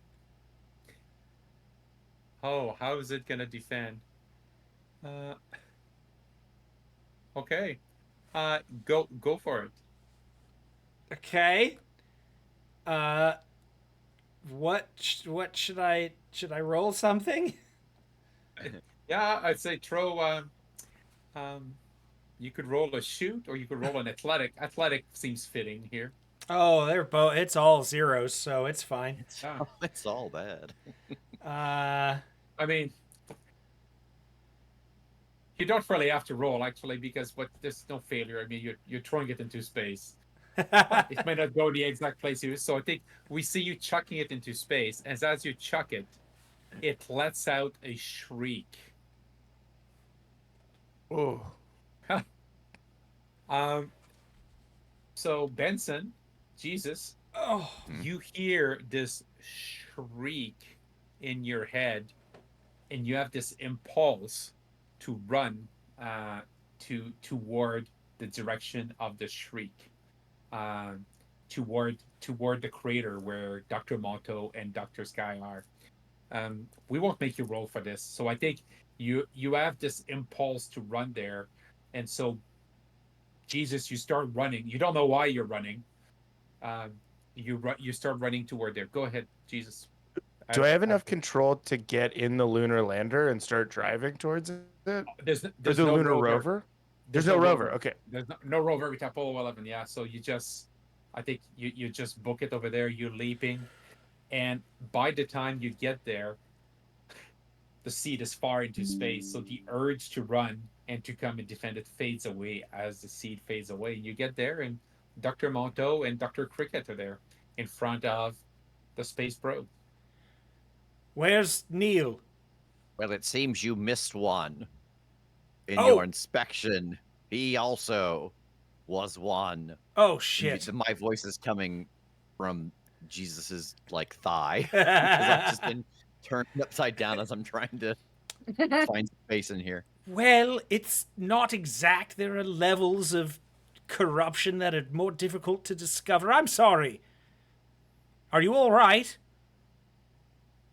I blew him into space. Oh, well, then we're fucking fine. Calm down. He tried to take over Jesus. Well, that's just Yeah. silly. So But Benson saved me. He's Yes. a good boy, and Nobody you can see the fucks arm. with my human. You can see the arms are all like flailing Because your because arms are in. the arms are in. I'm a betting Ben- very handsome boy. You're a good boy. all right, so you make it back to the camera, and I think this is when you realize the camera likely captured some of what was going on. What do? You've got the lunar rover there. Well, I suppose we either go back and take the licks of what we've changed, or we stay here and die. What if, when we time travel, are we in the same place as well as a different time? Or can you like no. You can pick a space and time coordinate. we just did what we're supposed to. Let's get the fuck out of here, and that saves us from having to get off the moon. Oh, that's true. Yes, I'll climb up into the lander and be like, James, it's all foobar up here. Go home. And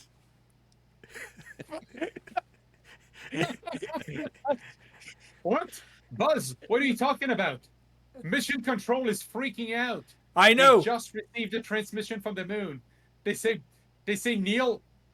They just saw Neil flying off. Did he jump too high? What's going on? I don't know if I should be saying any of this, but he was an alien trying to infiltrate the planet and take over, and we've stopped it.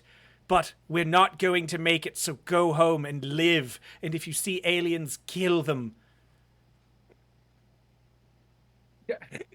Buzz, I can't leave you behind. You can. You can, No James, and you sense. must. We're going. We don't need roads. Maybe. And I think there's a long pause, and James keeps trying to get you to get back in the lunar module and get back, but after a while, we see the command module flying away. A And couple of things is gonna go ahead. Jesus takes the camera and he points it at the ground, and then he starts arranging rocks in front of it, and it says "fuck you," and then there's a drawing of a middle finger, and then there's a drawing of a cock and balls, and then he flips off the lens real quick, and then he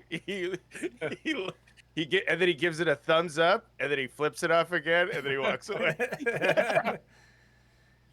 All right. and I think Dr. Monteau, Dr. Cricket, you realize, okay, this is the first successful mission that the Resistance has done. You have changed the future. We're going to get to that in a second. But you know that in 1939, further down in the past, the Ascellan Vanguard is going to the World Fair, and this is where they're going to be spreading their minds across the world.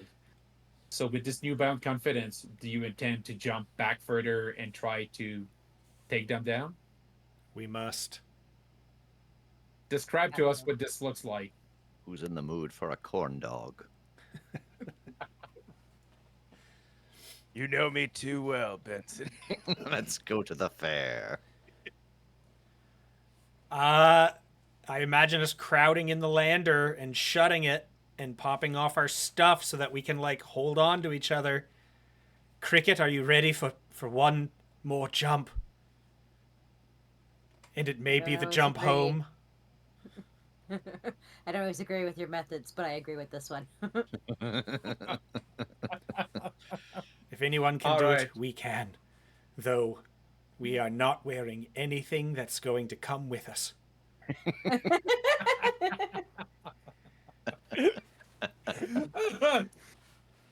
Yeah, so I think we see the four of you hugging each other as you program the implant. I'm not going to make you roll for this. This is the end of the show. And I think we see we see everything stretched, the bubble of energy stretching out, and as it snaps back, we hear one of you whisper, "Wait, I think something's wrong," and it snaps into a bubble, and you disappear. Yeah. All right. So well Oh, done. Well God. done. The first to go to the moon and the first to chuck an SLN into space. I'm just gonna clean up our timeline bar a little bit. So just so you Yeah, know, so what do all these ripples do?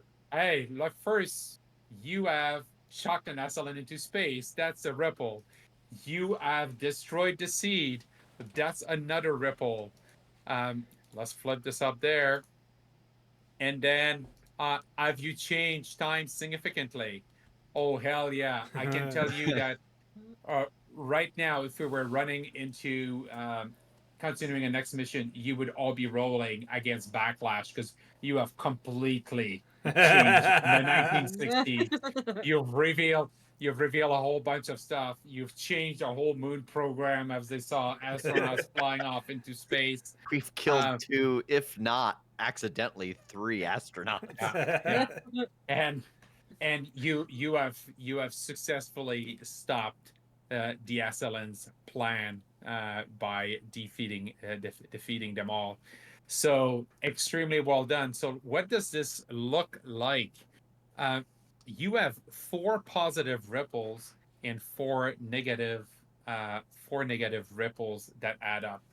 So for us, for this mission, they negate each other. So the things are not more or less uh, uh, bad in 1969.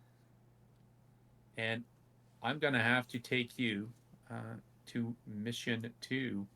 And we're going to zoom back over there. But what this looks like, there are 4 catalysts in a mission. And if we go into the full map, that the full timeline chart that I haven't shown you before, the catalyst for 1969, we have General Scott Peterson, who is a bad person. He's in league with the aliens. He's still in league with the aliens.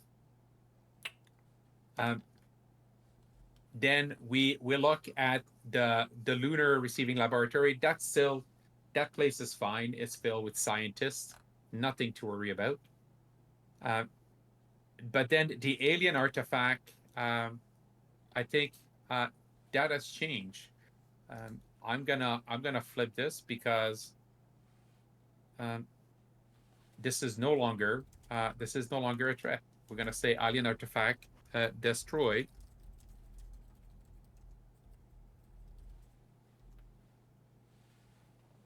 And then the foe, we're gonna say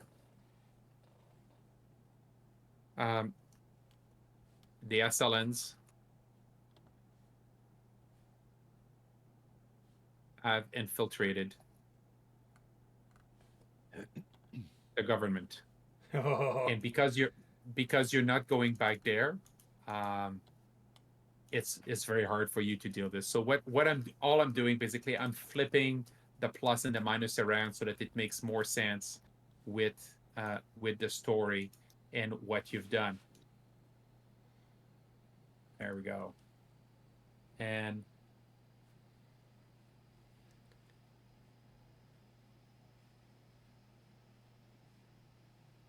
then what does that mean? 4 plus ripples and 4 negative ripples. So what we would be doing now, we would be applying those positive ripples and negative ripples across everything that is found in the remaining missions. So the way I would do this is in the invasion. We have Supreme Leader Kettel with fewer vanguards is how I would rename it. And what this reflects, you've taken out 2 of the Ascellans in the past, so he's got fewer people to assist him, if that makes sense. And then the other plus I would apply, and I don't want us to drag the show too long for this, but the other plus that I would apply is probably, let's say, I'm going to apply this to General Serena Joan. I'm gonna say because you did this big reveal on camera and you sent James Lovell, there are people there. There's alien that have infiltrated the government, but now the U.S. government knows that there's a an alien menace. So there's good people that know and they're fighting this. So General Serena Jones is not necessarily a bad person in this case. She could be swayed either side for the invasion, so she hasn't been corrupted. Woo. Nice. Now, the negative timeline report that I would say, the Ascellans now know you've made. There's other Ascellans there. They can project in the past as well. There's clone hunters still there that will come hunt you down in the past as well. So they know you're coming. And I would say, uh, I will apply. I will apply the Vanguard knows you're coming to 1939.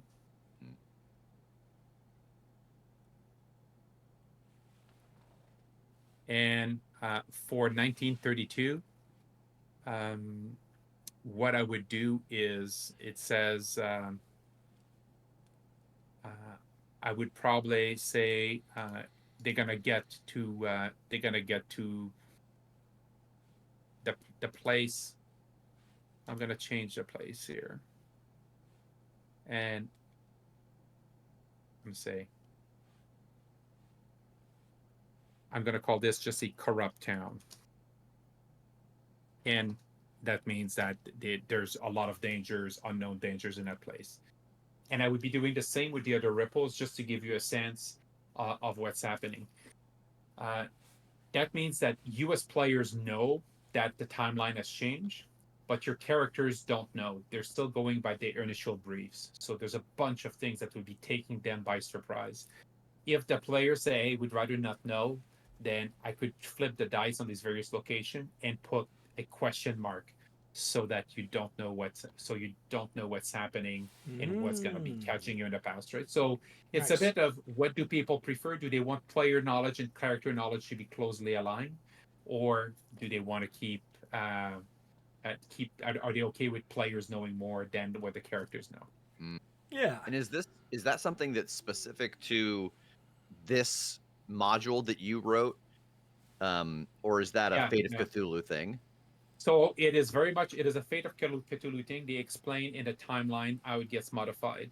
The thing that's different in this scenario is that rather than the 4 events being in the same time in the past, so for example, if you were playing a normal Fate of Cthulhu scenario, you might be traveling back to 1999, but everything is happening in 1999. They're just 4 events. Different places, different. Yeah. Yeah, exactly. In this case, there's 4 ops that go further and further back in time. And so sometimes people are like, well, why would we go straight to first contact? Because making 4 successive time jump is super dangerous. And so because you can only jump 30 years at a time. So instead of banking everything on making it alive to first contact, you slowly work your way back and you're trying to improve humanity's change of survival. Okay. And the reason why your actions can affect the past is because the Ascellans can sense things across time with their synchronicity spheres, so they can project themselves in the past and warn their past selves about what's happening. Yeah. Okay. So yeah, you I remember when and they do as well. I remember when we did King in Yellow that, like, good or bad, the next things that we had to do would be like, okay, so yeah, the military has let up, or oh, these people are on guard, so it's going to be more. I just remember like there being a flux in history rewriting in our heads that when we landed, like we took mental damage from the wash that ran over our brain. Yeah, and that's the backlash that we were mentioning, and this is what would be happening because of everything you change. It's what Jesus dealt with the last time, where you start having kind of a dual future kind of thing. And if anybody has seen the show Travelers, it kind of is what happened with the historians. They started getting all this distorted view of all the various potential timelines as things get mucky in their head. Yeah, awesome. Well, awesome. cool. Well, thank you everybody for joining us. If you've jumped in late, or if you're happy, like Miss Moogle, if you're happening to see this first and you want to see the rest of the story, either way, it'll be on YouTube tomorrow. Everybody, one last time, well, first off, one last time, let's thank Pascal for running this for us, and to Yes. Abdul for joining us, as well as Jesse. She's got roped into it because she's running other stuff with us too. She's leading us through the Fast and the Furious. So let's all take a moment and remind them where they can find you and the kind of stuff they can find from you. Let's start with Pascal. Hey, well, again, I'm Pascal from Spotless Dice Games. You can find me at spotlessdice.games, Spotless Dice on any social media, or PG-YYZ on Blue Sky. And in addition to my two Fate of Cthulhu timelines, I've also just released a game called Ringmaster. It is a Descended from the Queen game about a dark supernatural circus where you discover who you are and your relationship to the troupe through prompt cards. So check it out. Thank you. And there's a physical copy now, right? Absolutely. Yeah, it's Woo. available on IPR. It's available on Drive-Thru RPG. And for any Canadians watching out there, it's available via Compose Dream Games or through your friendly local game stores if you ask them to contact IPR and Compose Dream Games. Nice. Awesome. Abdul. You can find the stuff that I do at either the Spout Lore podcast or the Mallbrats podcast. Those are the two podcasts that we make, both in the same universe. If you're looking for kind of a smaller, shorter, more 80s vibe kind of thing, Mallbrats is just finishing its first season, so that's only 20 episodes to get into it. And then Spout Lore, there's like a huge backlog. Both of them are Dungeon World podcasts, which these guys have played in the past. It's powered by the Apocalypse, which is great. Except for, actually, no, Mallbrats is Blades in the Dark. So Oh yeah. I forgot that. I know what we're doing, but I know what you game we're can- playing. I know what game we're playing. But yeah, those are a lot of fun. And yeah, Mallbrats season 2 is the season finale is coming out next week, and then season 2 is starting up again June 30th. Woo. Nice. Jesse. You can hear me doing more bullshit with you guys on Fuel for Thought and Kick Some Ass, and I will be there to aggressively welcome anyone who wants to join the Crit Crew Discord. Yeah. Tass. I'm Tass. You can hear me on Crit Show properties, such as also Kick Some Ass and Fuel for Thought that Jesse is in. And also the two shows Abdul are in are so good. Go listen to them. They're so fucking good. Yeah. And I listen to those, so you can find me at home listening to those. Yeah. And I am Rev. You can find anything worth knowing about me just at the Crit Show on whatever, it doesn't matter what you're on. Just search at the Crit Show. That's gonna be us. And to also to what was the phrase you used earlier? Blow up, air up your tires. Pump up your tires. Yeah. Pump up your tires. Up your tires. You should also listen to the crossover that we do that is canonical with Spout Lore. I had to do almost no work. I sat there and I laughed the whole time to the point where my face hurt. And I made Sean do all the heavy lifting. It was awesome. It was so All much right. fun. So yeah, next week we will be back with a regular Monday stream, and then a couple of weeks from now we will have our Q&A for the month, and then our next game up will be Unsinkable, which is a not Brindlewood Bay. Carved from something like that. Carved from Brindlewood. So it is going to be people on a sinking ship trying to survive it. It's going to be awesome. I cannot wait to watch it. So, again, and if you, I should mention this too. I keep forgetting to make this commercial. We're doing the Crit Show Creations contest now. So we are taking entries until the 30th of May. So you can email those to us at thecastofthecritshowpodcast.com. You can tag us on Instagram or Twitter or whatever. or you can physically mail things to us at the address on the website if there's something physical you want us to have. Again, it is whatever it is you enjoy making. We have had people write episodes to the pilot of a podcast. We've had people make cakes. We've had people make creepy dolls. We've had people do paintings, music, whatever it is you enjoy making. If you want to share it with us, we will enter your name into a contest to win a bundle of goodies. And if whatever you make has something to do with one of our properties, we'll put your name in twice. The end. So thank you so much for joining us, and we will see you next time on the Omniverse Chronicles, or as Jake likes to call it, the OC.